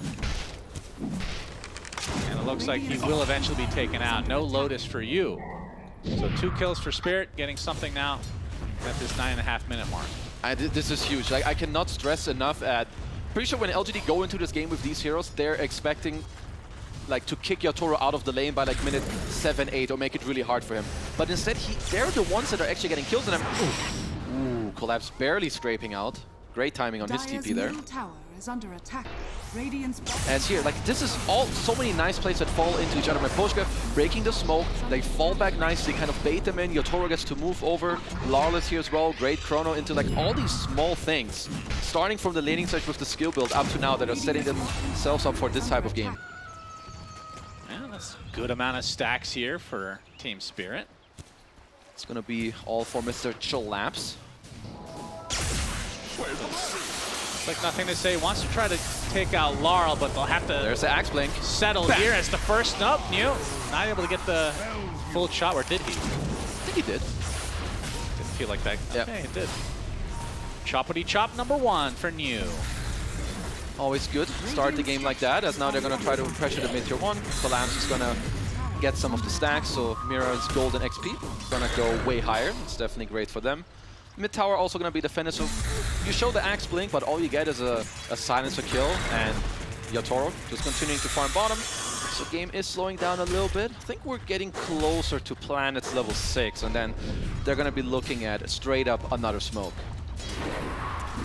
Yep, and New, like you talked about with that Blink Dagger being shown earlier, very farmed right now, top net worth in the game. Faith Beyond was kind of talking about how this offlaner exists in kind of its own universe, if you will. Plays a lot differently and very greedy in a way, but it allows usually the position 1 to get some free farm because of the creep pulling and whatnot. But I mean, if you can snowball, which he is right now, very valuable pick. I mean, it's just a lot easier and nicer to just play these heroes that are constantly in your face. Like, you don't need to do some fancy smoke moves. Like, let's say you're some Underlord that's like winning his lane. You just stand there, you hit the enemy carry, you take the tower. Axe is more like you're strong early, then you get your blink and you need to make a lot of moves. But yeah, Spirit doing a very nice job at that so far. Let's see if LGD want to maybe make a move on the, maybe next active rune. But I do think they need to be a little careful. Like, you're playing against Silencer, so you can't just always relocate into the play. So I like that right now, the IO Storm, that they're connecting to this mid play, and Laurel.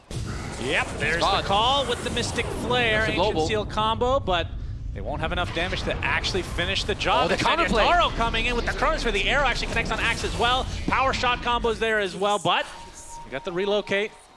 And New will live as a result. While You Smile will be transported back into the area. Collapse. So much damage to New. Will they actually go back with the relocate? Indeed they will, but Larla's waiting for them. And the focus fire is going to be enough to net themselves a very valuable kill on the top net worth in the game. Good Jackal. Good connect with the full heroes! Oh man, nothing to say. Does have enough mana to get away though. That could have been an absolute disaster. But still, very nice job there from Spirit. No, Spirit's counterplay is just too good. I think like maybe a year ago when you jump Wind Ranger like that, she's dead. But nowadays with the items you build, you're not that squishy anymore in Wind Ranger. Look at the HP, that's 1300 with a magic wand. Miposhka, of course, he's ready on the global. So nothing to say, didn't really get to zip all the way in there. Like the damage is just not enough. You'd think that you'd probably kill the Wind Ranger here, but without Storm being able to zip in, he just lives. And Yatoro is just so ready on this TP. Two-man Chrono into the arrow.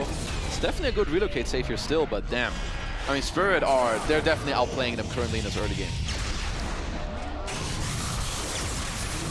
Good attempt from Why You Smile, but not enough this time as he almost gets his teammate killed here. Oh, the Shackle. He tried real hard. You'll come for the tether.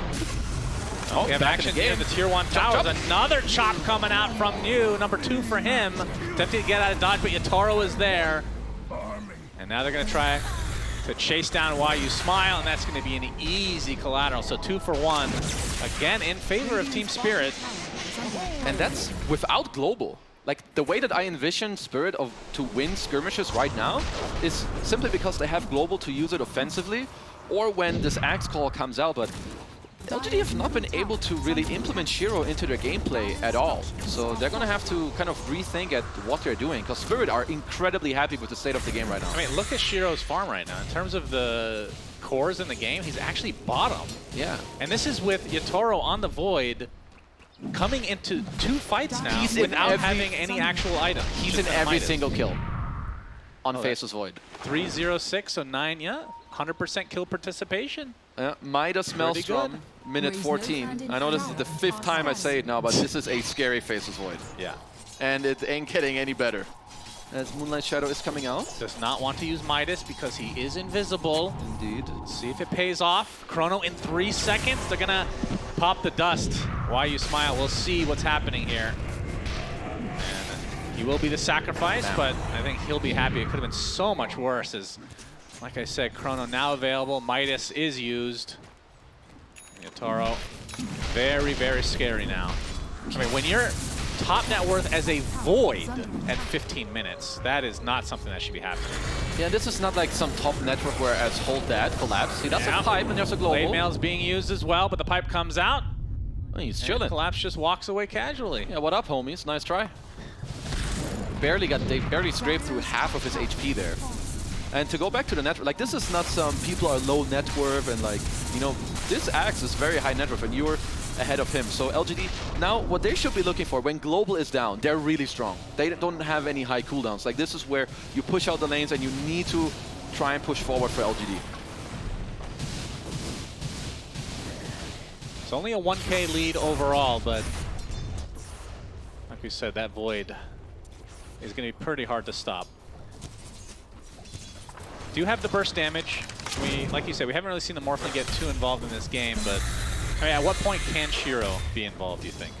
It's oftentimes I think it starts around the Manta. It makes it like more casual, more chill for you to come. Like if there's a global, you can Manta it off, of course. If there's a Shackle flying, you can disjoint it, time dilation as well. So I think once he has the Manta, they can look a bit more to like towards grouping a little more. And also around the timing of like Manta +1 item, you can start thinking about Roshan a little bit more as well. Like, it's always like this some 16 to 20 minute mark where looks like Yatoro's gonna go for a very classic build when you play against like Axe and Earthshaker and whatever have you. As he's, I'm pretty sure he's queuing up a Sange and Yasha, right? Yep. Yeah, he's got the Sange completed. So that's gonna help him fight a lot. Like you already have global to help you against the jump as well, but now you get the bonus status resistance and HP. I like it. He's gonna be a tanky boy. Not having issues with damage. Certainly not. And we also have the Yules coming out on Mira to counteract the fact if someone does get Axe Blade Mail called, you just Yule them up in the air, your Wind Ranger or Void will not damage themselves onto it as well. So some good timings coming together, but certainly LGD still have a great way of fighting back. All their 3 cores, they're doing great in this game. Collapse is waiting for the last swing on the tower. Yep, Shiro has the Manta, so Aghanim Scepter will be next. Exact same item build we've been seeing for the past few months. And we'll see how powerful the Ags is based on the... I mean, just based on the patch notes, they look pretty dramatic to me. Yeah, they do, but I guess The stat reduction was like 50% lower. Yeah. And the Universal was 75% lower. Yeah, so you only still like 15% total now of Universals, which, you know, is still pretty chill. But the fact that you get all their spells, so there's a Moonlight Shadow. If LGD are watching up top, they, of course, see that this is happening, but it's going to make them a little bit more scared. Maybe allow Spirit to move around the map. As we can see right now, LGD, they're just backing off everywhere. During this Moonlight Shadow, double TP out from top. But they're also hunting New down bottom. As they know he's around, they did spot him earlier on a ward. New, shackled, gets the blade mail off, but he's going to get controlled. Focus Fire's coming out as well. Relocate, now got that global. Blade Fury has been, oh, okay. Now the blade mail has gone away. The Focus Fire will absolutely destroy him. I think Mew may have had the wrong hotkeys there. I think he meant to blink out instead of popping the blade mail, but either way, happens to the best of us. Very nice global by Miposhka, because Why You Smile was coming in to try and save. But that's of course the power of Silencer into Io, and like if the game slows down and you can always just global every relocate, you're very chill. Io lineups, if they can kind of speed up the game into you and you're just this walking Silencer, you feel very bad, as nothing to say. Yeah, he really wants this kill on Miposhka. He's used a lot of mana, but now linked up with that Soul Ring onto the Io. But the Chrono is set up all for Yatoro. Take out the Io to start, nothing to say, not going to get bashed, so able to find some distance. Of course, he does have a regen rune. That sticks. And he's going to pop it here in all likelihood. Finds the distance. Now the Arcane Curse runs out. He can try to play around with this rune. Okay. Global and Chronosphere expanded. This could be a time where LGD might look to continue to strike. His collapse being very annoying down bottom. Looks like... It kind of feels like Shiro doesn't have any intention of fighting soon. I think he wants the Manta and the Aghanims to then try and fight back in this game. And who do you want to become? The Void? I mean, honestly, you've got a lot of good options. I think turning into any... I wouldn't like Wind Ranger that much. I understand that Wind Run is okay against these three, but I think turning into Void with the time dilation against these heroes is... It actually ruins Timbersaw. Yeah. Wind Ranger will only have one set of spells. You get to time walk in and out. Even Timbersaw, like getting the reactive armor, just having full armor and not dying to them, it's pretty good too. So I would assume Faceless Void.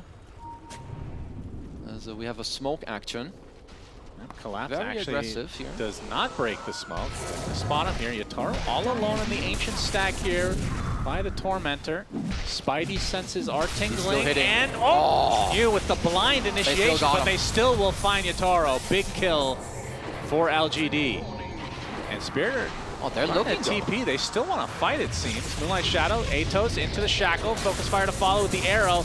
No way to use that Blade Mail. They're still linked here. Up by Why You Smile. They're doing all this damage now to the Wind Ranger. Laro gets decimated. Double kill for nothing to say. And finally, the Global Silence comes out. The Chakram doing massive damage from Collapse.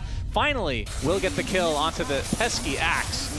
But Miposhka takes a tumble now, so despite losing Yatoro, they still fight and now get destroyed, but nothing to say. Able to find the distance now. That triple kill, a 4-for-1, so Spirit, for some reason, fighting there. And during all of this, Shiro, he might just be the real winner. He got to just farm mid, take the mid tier 1 tower, get all this gold. By the time this next fight breaks out, my bro's got an Aghanim Scepter. And that is gonna be quite scary. Gets to take all the farm mid, go triangle real quick, TP bottom, all this farming coming as well. So, I mean, even though New misses the jump, they have so many annoying things to deal with Yatoro here on this Faceless Void. And the heal into the Blade Mail. Laro's just kind of, he's just killing himself. Yeah. It's rough. I mean, what do you think about the call to go back in? Yeah, that's definitely a mistake. They probably felt that maybe it was like, oh, Morph is showing mid, we need to punish them here. But at the end of the day, it's still just a 4-on-4, right? Like, your carry is dead if their guy doesn't show up either. And LGD, they were just ready for this.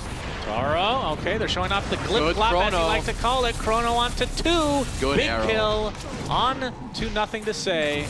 And Why You Smile is next, so getting full value out of that Mira's Chrono looking for coming back Yules. up on cooldown. Mira, they're going to gonna try to take out Planet, but you can see Shiro wants to fight. There's gonna be a buyback onto the IO, but they got the call into the Mystic Flare. Massive damage onto Yatoro. He doesn't have time for another second. Gets Battle Hunger, but it looks like he might survive, but Shiro's gonna continue to pursue. Meanwhile, though, Mew taken out by the Focus Fire. Waveform there from Shiro. Turns into Void as well with the time dilation. Now Yatoro trying to use the trees to his advantage. Shiro not choosing correctly. Ring around the rosy. He finds him in the end. But now will he survive this onslaught? Arrow into the power shot. Double kill for Laurel. So the chase was too much for LGD. He actually bashed him. I think Yatoro would not have died otherwise, but either way, what a great win there for Team Spirit. You can see the SNY allowing Yatoro to stay alive, and Shiro really feeling super forced to just walk way across enemy lines to try and get this kill. I mean, this was a beautiful start. Like, they respawn. I feel like Team Spirit are just one of these teams that even when something bad happens, they will just talk about like the next thing. Yeah. Okay, they killed us, doesn't matter, I have Chrono, let's go take this fight. And LGD just got, they got super split in this fight. Like, their strongest hero is wandering off here to try and kill Yatoro. Who's got the juke boots on his feet right now? Just keeps juking, but man, this bash is nasty. Come on, look at this. Come on, man. Very unlucky for Yatoro. But he paid the Morphling in the end, who was top net worth at that time. Shiro back to farming goes. Needs that BKB. That's what he's opting for next. It's a classic carry player. Finish one item, guys. I need the next one. That's right. That's how you have to play. They're trying to blind initiation from New. Not going to connect on the Maposhka. Does get up the Battle Hunger, but the Lotus is there to dispel. He's actually just going to TP out as well. He wants that mana. His Global Silence has an incredible mana cost, more than half of Silencer's mana pool. So he's going to get that ready. I wonder when the teams will look to think about Roche. You have a Solar Crest that's getting closer and closer to being finished on Mira, and it's like people are getting more levels, more items. Looks like LGD are aiming for it now. You do have Morphling, one of the best Roche takers. You have the full sustain and overcharge from Io. And Chrono is still down, I believe. Well, only for 5 seconds. But they're too far away. Yep, scan coming out. That's from the side of LGD, though. Or sorry, that's from the side of Spirit. No, actually it's LGD. But so they finally run into it. But I think it might be too late. Roche, they're going to get the power shot vision just temporarily, but Shiro able to secure it. So first Roche to LGD and Aegis to Shiro. This Aegis definitely changes the next couple minutes here for Spirit. You cannot, I don't see them killing this Morphling twice. Which means you have to kind of ignore him. Shiro's going to be able to do whatever he wants. So Spirit, if they want to fight, you need to either split them up a little bit or try to kill both the Io and the Sky while staying alive and hiding the Morph. So good job here by LGD to kind of punish Spirit, who were a little slow here. LGD wanting to group up to take some outer towers, nothing to say. He's going to get the initiation off the Gleipnir onto 2 on the other side. The Laurel, the Chronosphere onto several heroes, focusing down the Io to start. Mystic Flare coming out, not quite enough to get the kill. Boom. Now Yatoro will try to sidestep this. Nothing to say, resetting completely. So only 1 kill so far. And it was Why You Smile. It's at least a pretty long cooldown on his death here, right? Over 1 minute. So it's going to help them play the map a little bit. I think Spirit will be happy with that. At least LGD keep their Aegis still in their hands. I mean, I was surprised how low Collapse dropped here this fast, but once again, just very nice Chrono by Yatoro, who honestly, he needs this talent that I touched on earlier, because his damage output, honestly, it's not good right now. He's barely killing Why You Smile with a good bash here at the end. But once again, just helping out his team. It's working on us with Panic, so it's more so this item build to stay alive and just play very long and drawn out team fights.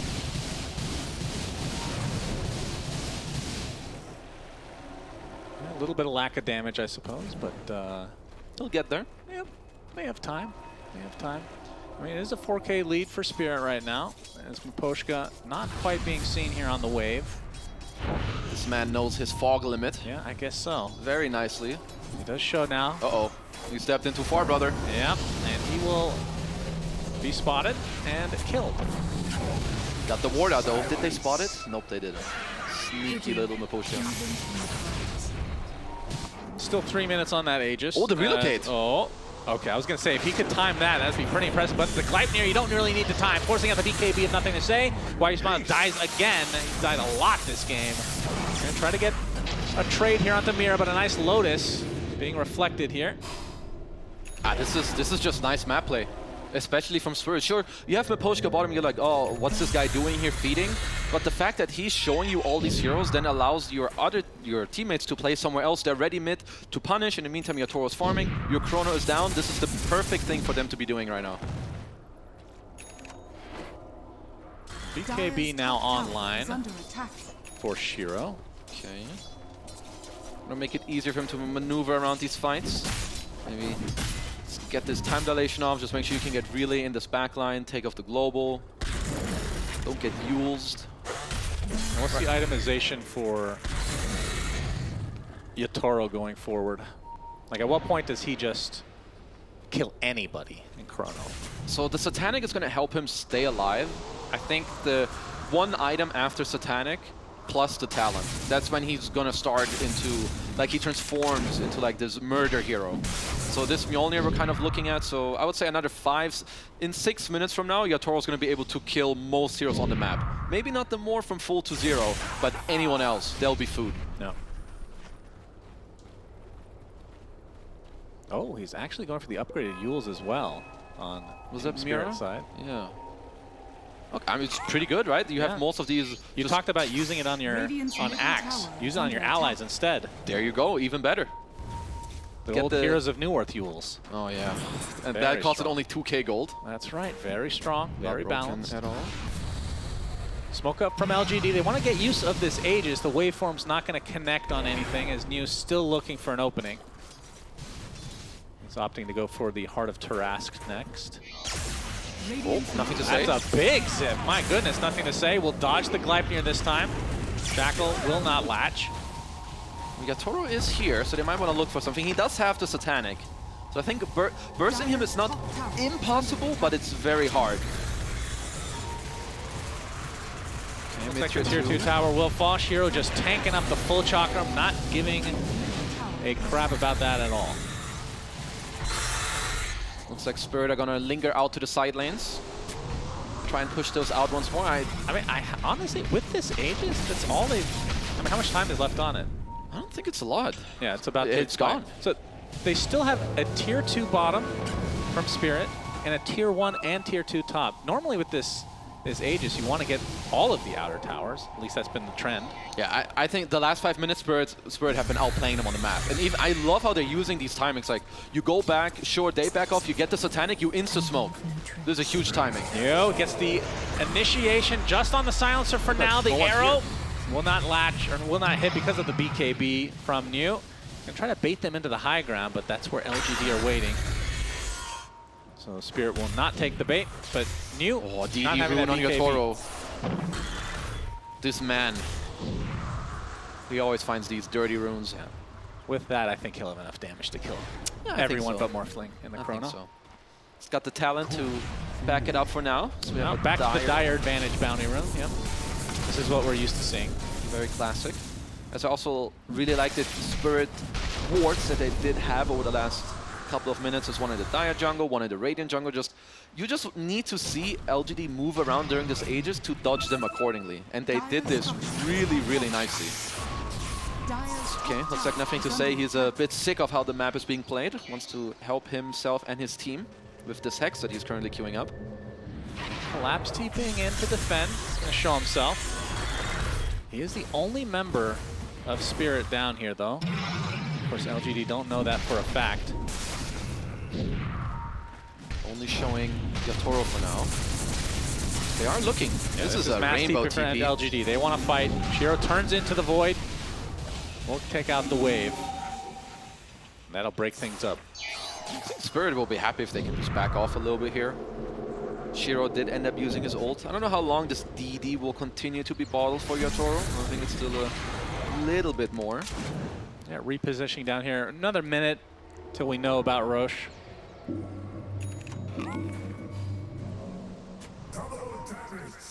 There yeah, it is. Pretty even game so far. Very even. This next couple of fights, both of the teams are going to have to be, I mean, thinking a lot about how they want to engage, who to go on. Do we need to go from behind? Do we have to smoke up? Like, what's the deal? Like, Axe, Blink, Storm Jump, and this Chronosphere is going to be just the game breakers of these fights. Easy Wisdom Rune. Still Tormentors up and running, 32 minutes, definitely normal. Very normal. No one wants to kill them.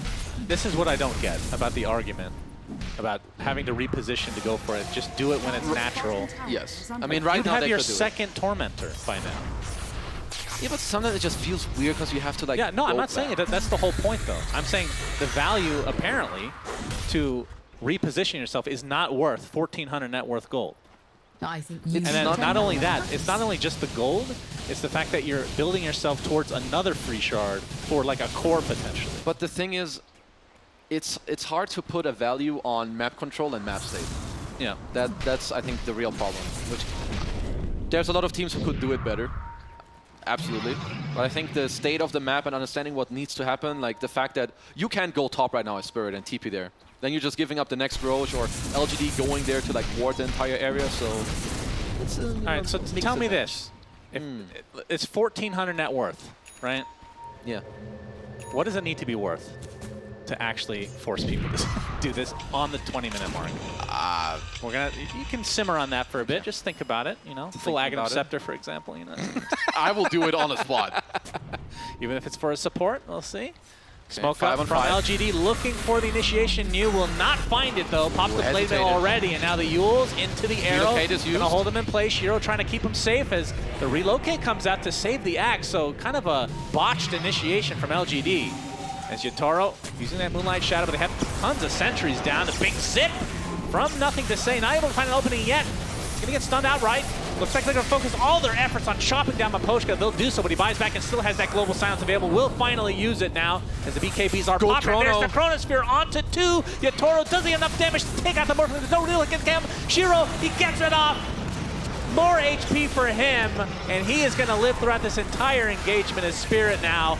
Have to be careful as Yotaro running out of mana himself. The Lotus Orb is applied, but he's going to get destroyed. A 2-for-1 right now, not including the die or the death onto Miposhka, who is still alive in the south part of this map. So LGD, despite the botched initiation, end up coming out on top of this fight. I mean, I guess they only used, there was a very nice reload to like kind of bail him out of there with a force as well. New still had the BKB.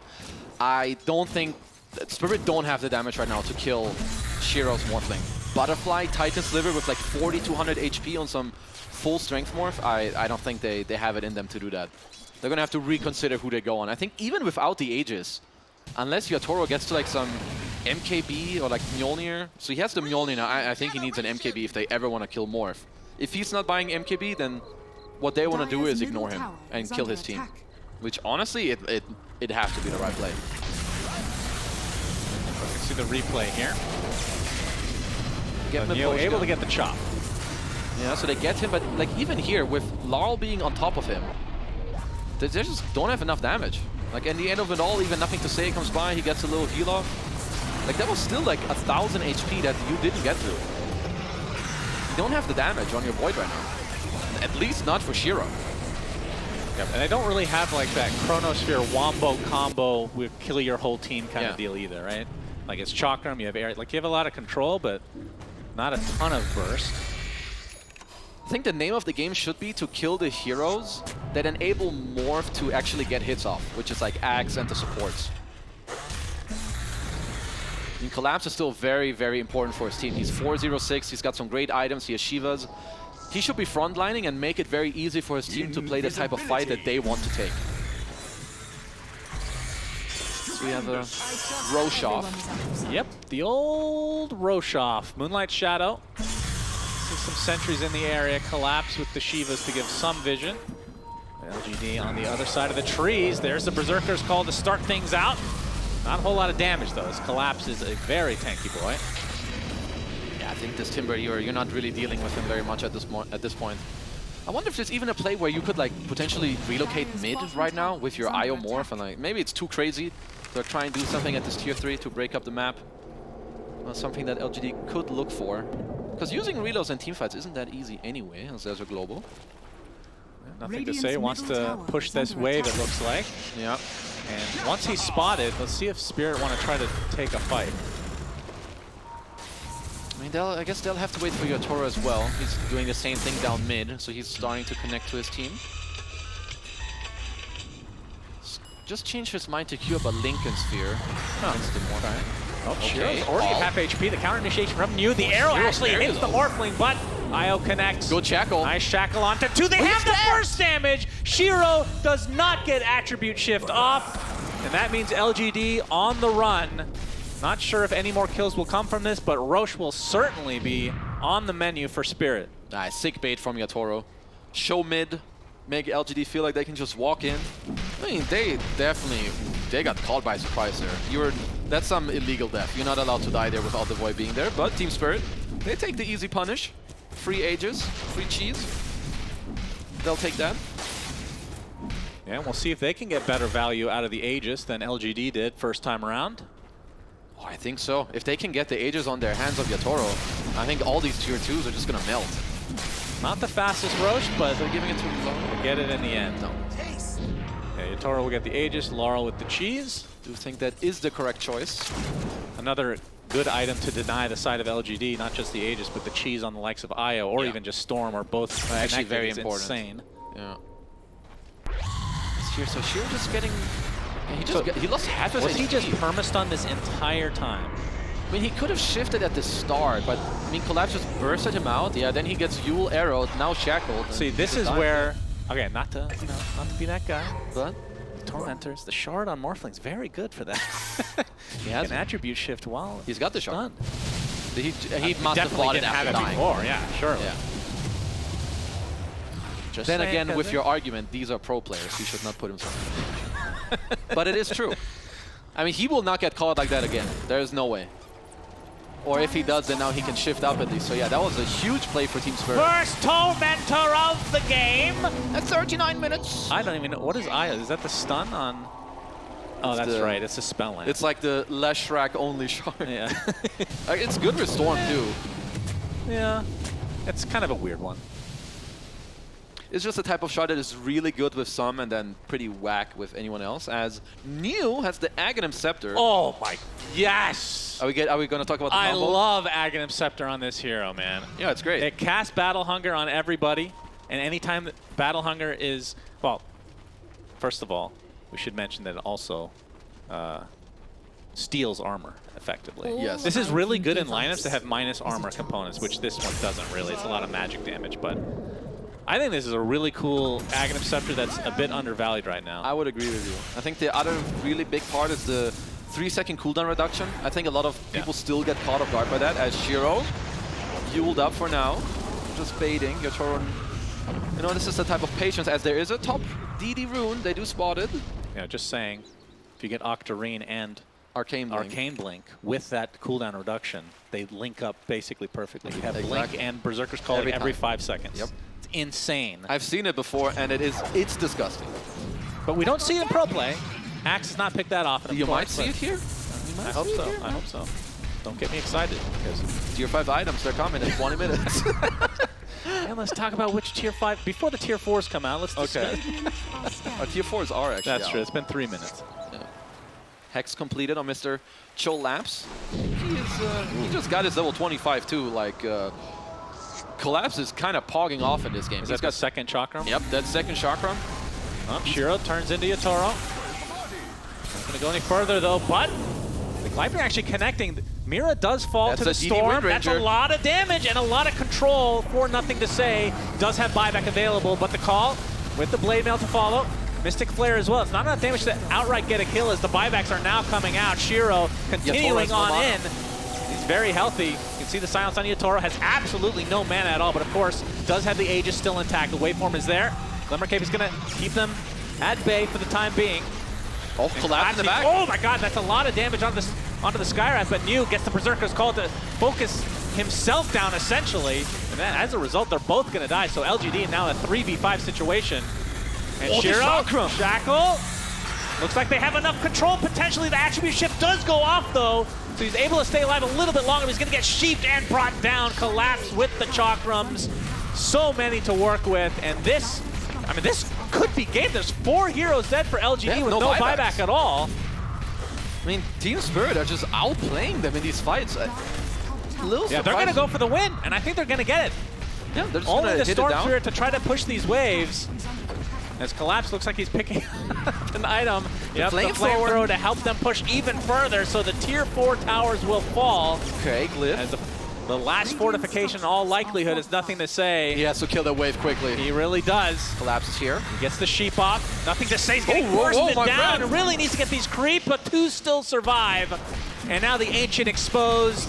Oh, the backdoor! Backdoor protection actually does kick in, but do they have enough damage to go through it? Got it? It looks like they do. And Team Spirit win game 2 suddenly. That was really quick. Like, a lot of these games, it just takes like literally one fight where one team then just blows up. I'm really impressed with Team Spirit's play overall. The mid game, their movement, Collapse on this Timber, Yatoro on his Void, just doing a lot of really good stuff. I think some of the later team fights, I'm a little surprised at how LGD executed them. I think not to their usual standard, but damn, Team Spirit. This team is looking good. I did put them in my top 3. I don't know why I did it, but I did. And they're looking good. Yeah, they, I think, are now 4-4, if I'm not mistaken. I think that checks out, yeah. And LGD are 3-5. Yes. Sure. I'm just trying to remember what their record was at the beginning of the series. They were yeah. 2-4 and 3-3. Spirit were under LGD, and now they've catapulted them. Of course, gotta just stay out of that bottom 2 that get eliminated in each group. But I'm happy to be seeing more variety. I think the panel talked about this as well. We get to see an Axe, even though it didn't win. And even though we are seeing Morphling, it lost. So gotta be happy about that in general. Maybe we won't be seeing that hero any further. I think we're still seeing Morph. I feel like both lineups had a lot of playability, but there's a lot of execution stuff I think that LGD maybe fell a little bit flat on. But yeah, I think it's more so like Team Spirit just playing incredibly clean in both these games in very many stages of the game, whether it's about like some buybacks or how they set up the map, how they help each other, Yotoro getting to continuously play in the areas he wants to play, and then yeah, I think this 2-0 is very important like early on in the group stage. It can really help elevate like both your momentum and your strategies forward. Yeah, we've seen a lot of splits, of course, 1-1s and whatnot. And I mean, those are good because you don't fall behind, but these 2-0s, like you said, are extremely valuable because now that we're in this group stage, the actual group stage, the bottom 2 getting eliminated, pretty big deal. But let's go over to Tsunami and company to get a nice interview. Thank you very much. I'm standing by with Collapse of Team Spirit. Congratulations on this 2-0 victory. I feel like every time you play against LGD, it's an instant classic game. What is it about you two that every single time you play Dota, it's just fireworks? I mean, we have some battles this past roster, where was the Facebian, Ami, but now it's just like any other team, I think. So we're just preparing for them and playing versus them like with every team. There's no like any, how can I say it? No changes, I mean. Sure. زي ما تشوفون اعزائي المشاهدين معنا كولابس من فريق سبيريت كان معنا في المسرح. سالناه على انه دائما في كل مره نشوف فيها فريق سبيريت جالس انه يواجه فريق PSG.LGD، دائما نشوفهم يعني ادائهم جدا جدا يعني ممتع، والجيم دائما يكون في شيء مميز. سالناه سؤال انه وش تتوقعون ممكن كولابس او مش متوقعون ممكن الفريق يسوي في هذه المباراه؟ كان الجواب حقه انه صراحه احنا ما غيرنا شيء ولا في تغييرات كثيره سويناها. اول كنا نعاني من ضدهم، لكن الان صرنا نجهز لهم بشكل افضل وقدرنا ان نفوز على LGD. I want to take you back to game 1. Near the end, Yotoro gets lassoed in the mid lane, instantly dies, no buyback. And it seems like you guys had a plan immediately. There was like no moment of hesitation. You were like, let's do something. What was the comms like in that moment? When Yotoro died, we thought like, I need to split the creeps. It was the last wave near to our throne. And we just need to take a fight with them, as 4 at least. So we just took a fight. There's no creeps, glyph, and backdoor, and we just won the fight.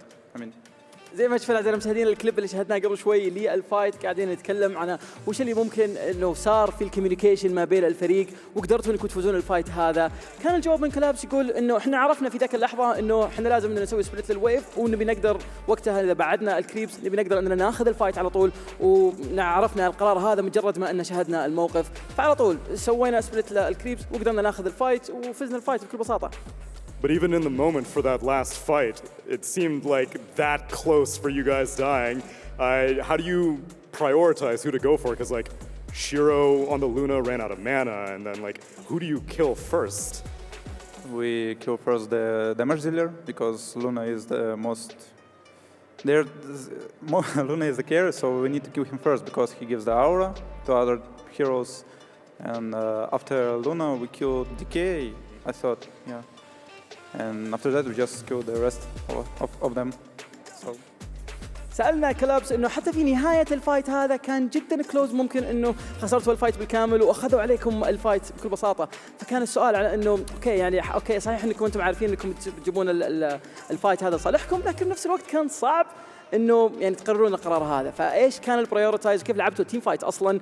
كان الجواب بكل بساطه انه احنا دائما نبي نسوي فوكس على الشخص اللي بيعطي اورا لبقيه الفريق، لانه الشيء هذا يبي يعطيهم فرصه انهم يقللون من الفاليو حقته في التيم فايت، وبعدها على طول بيقدرون ياخذون الكاري للدامج، وبعدها على طول يقدرون يكملون على البقيه ويفوزون في الفايت، فكانوا عارفين من البدايه يسوون برايورتايز لمين داخل التيم فايت.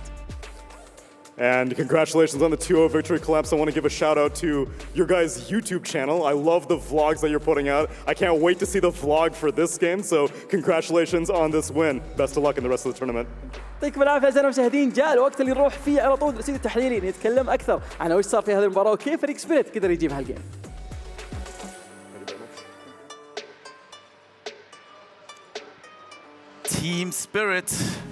Team Spirit doing an amazing job yet again here at the Riyadh Masters, getting the 2-0 win over the side of PSG.LGD, doing so in a very confident fashion, especially in Game 2. Faith Beyond, I want to start with you, especially because Collapse shouted you out in particular. Talk to me about this performance from Team Spirit. At the end of the draft, we really liked what LGD had to offer, especially after the 10th pick. What did they do correct on the side of Team Spirit that allowed their draft to make it look like it was much better than LGD's? I think they are doing, like overall, they are doing all the right things about how to win the game. Like they put Timbersaw to at the early game against Axe and to take all the damage, and they let Void just farm, slowly farm, and they just do all the correct things, I think. Yeah. And in late game, they also like every team fight, they win for good position and they kill right people. Yeah. I think that's the one thing that's very interesting to me, Amira, is that generally speaking, when we think about PSG.LGD, we expect them to do really well in the mid and late game team fighting department. If Team Spirit is able to yank away that advantage that they normally expect to have, and also have a good way to start the early game off, it actually doesn't leave that many options for PSG.LGD to play the game in the fashion they normally enjoy. I think that PSG.LGD had a couple of instrumental timings, and it was very important that those went their way, the way that they wanted it to. So the first one was the Blink Dagger on Axe being an impactful kill. So when Axe got the Blink, he went mid on Laurel on the Wind Ranger, but it was disrupted with the Global Silence and then the Faceless Void TP into a Chronosphere. And it just felt like Spirit had their number with the early Axe Blink timing. It felt like Faceless Void was always there to break the initiation. Mipushka was always ready, he was never the one being caught, and Laurel was always protected. He never died in the Blink initiation, and that was very important. The second thing I would say, the timing that LGD are playing for, is that Morphling Ags. But I think in the first fight that they took with the Morphling Ags, probably using it on Faceless Void after he uses Chronosphere wasn't the correct play. I mean, it's hard to say from where I'm standing, obviously, because we have a full picture, but Void had already chronoed, and then Shiro joins the fight with his Axe timing, uses it on the Void. When he should have used it on Timbered, I feel like he would have had more impact that fight if he had done that. But Spirit played incredibly well. I think their draft was very well-rounded, and I mean, they proved that they don't crumble under pressure at all. A very good example of how they do not crumble under pressure and how well they can play is our STC play from this game. Let's take a quick look at this. It was towards the latter portion of things, but it was still a very excellent sequence of events. PSG, you are a carry player. being able to find the correct target and start the fight by killing off a Storm Spirit. Man, this must feel so good in terms of making your fight easier, forcing this early buyback, knowing you just have to kill him once more and the game pretty much ends. I just specifically loved Yaturo's build. I mentioned during the draft I didn't think he had to buy BKB, but he took that to the absolute extreme as we are like 40 minutes plus into the game, still no BKB. And the reason why I like his items so much is because look how long these fights are.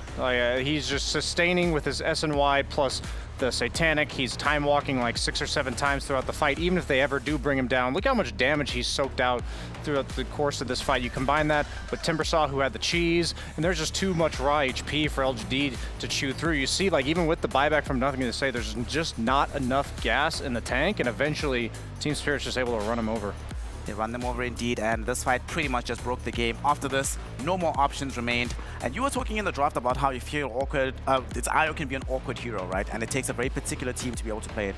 From what you saw here, is this something that you feel LGD should be angling towards deeper into the tournament run? Yeah, what I think about when I saw the IO is the way you play the map is there should never be a portion of the game where you're fighting with unfavorable numbers, because you can theoretically have 2 heroes all the way across the map that can be joining. In that last fight near the Roche pit that happened right before the one we just saw, where Nothing to Say was bottom and Shiro as well as Nu got kind of caught out near the Roche pit, that's the type of stuff that I think IO should prevent from happening in the game. So that's something they might have to go back to the drawing board, maybe just discuss how they would distribute that later on, because those are pretty tense moments. Crazy things can happen. Everything's happening so quick. So those, back to the drawing board a little bit maybe. Back to the drawing board indeed for PSG.LGD, but not for Team Spirit, as they got themselves a stellar victory. And also, we have to highlight a particular player from this series. The Kadia MVP of this BO2 set is definitely going to Laurel. This guy, Faith Beyond, I honestly have no words. Both games, although they desperately want to kill him from the side of PSG.LGD, his positioning, man. Like, if you're in the game, right, how do you even talk to your team about how to focus him, given how well he's playing around the map? Like, as in, like, if you're talking about how to go on him, because we heard from Collab saying that they want to kill Luna at times, right? And they say, you should jump him, you go stun him, you go do this, right? Can you even do that with Laurel, because he's always sitting so far back? Is there any kind of communication you can have in the team to make it easier to find him in the fight? Find Laurel? Yeah. I mean, for LGD? Yeah. I think it's because his hero Storm Spirit and Wind Ranger is hard to catch. So, yeah, it's surely hard to find Laurel.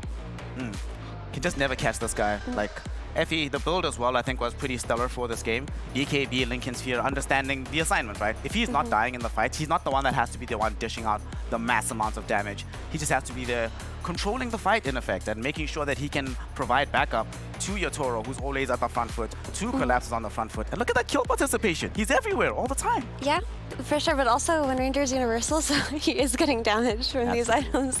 Unlucky. Universal Heroes, what can you do? No, I think he's played incredibly well. It felt like today he really brought the fire, because I know that when Team Spirit come into discussion, it's always a comparison between Laurel and Toronto Tokyo.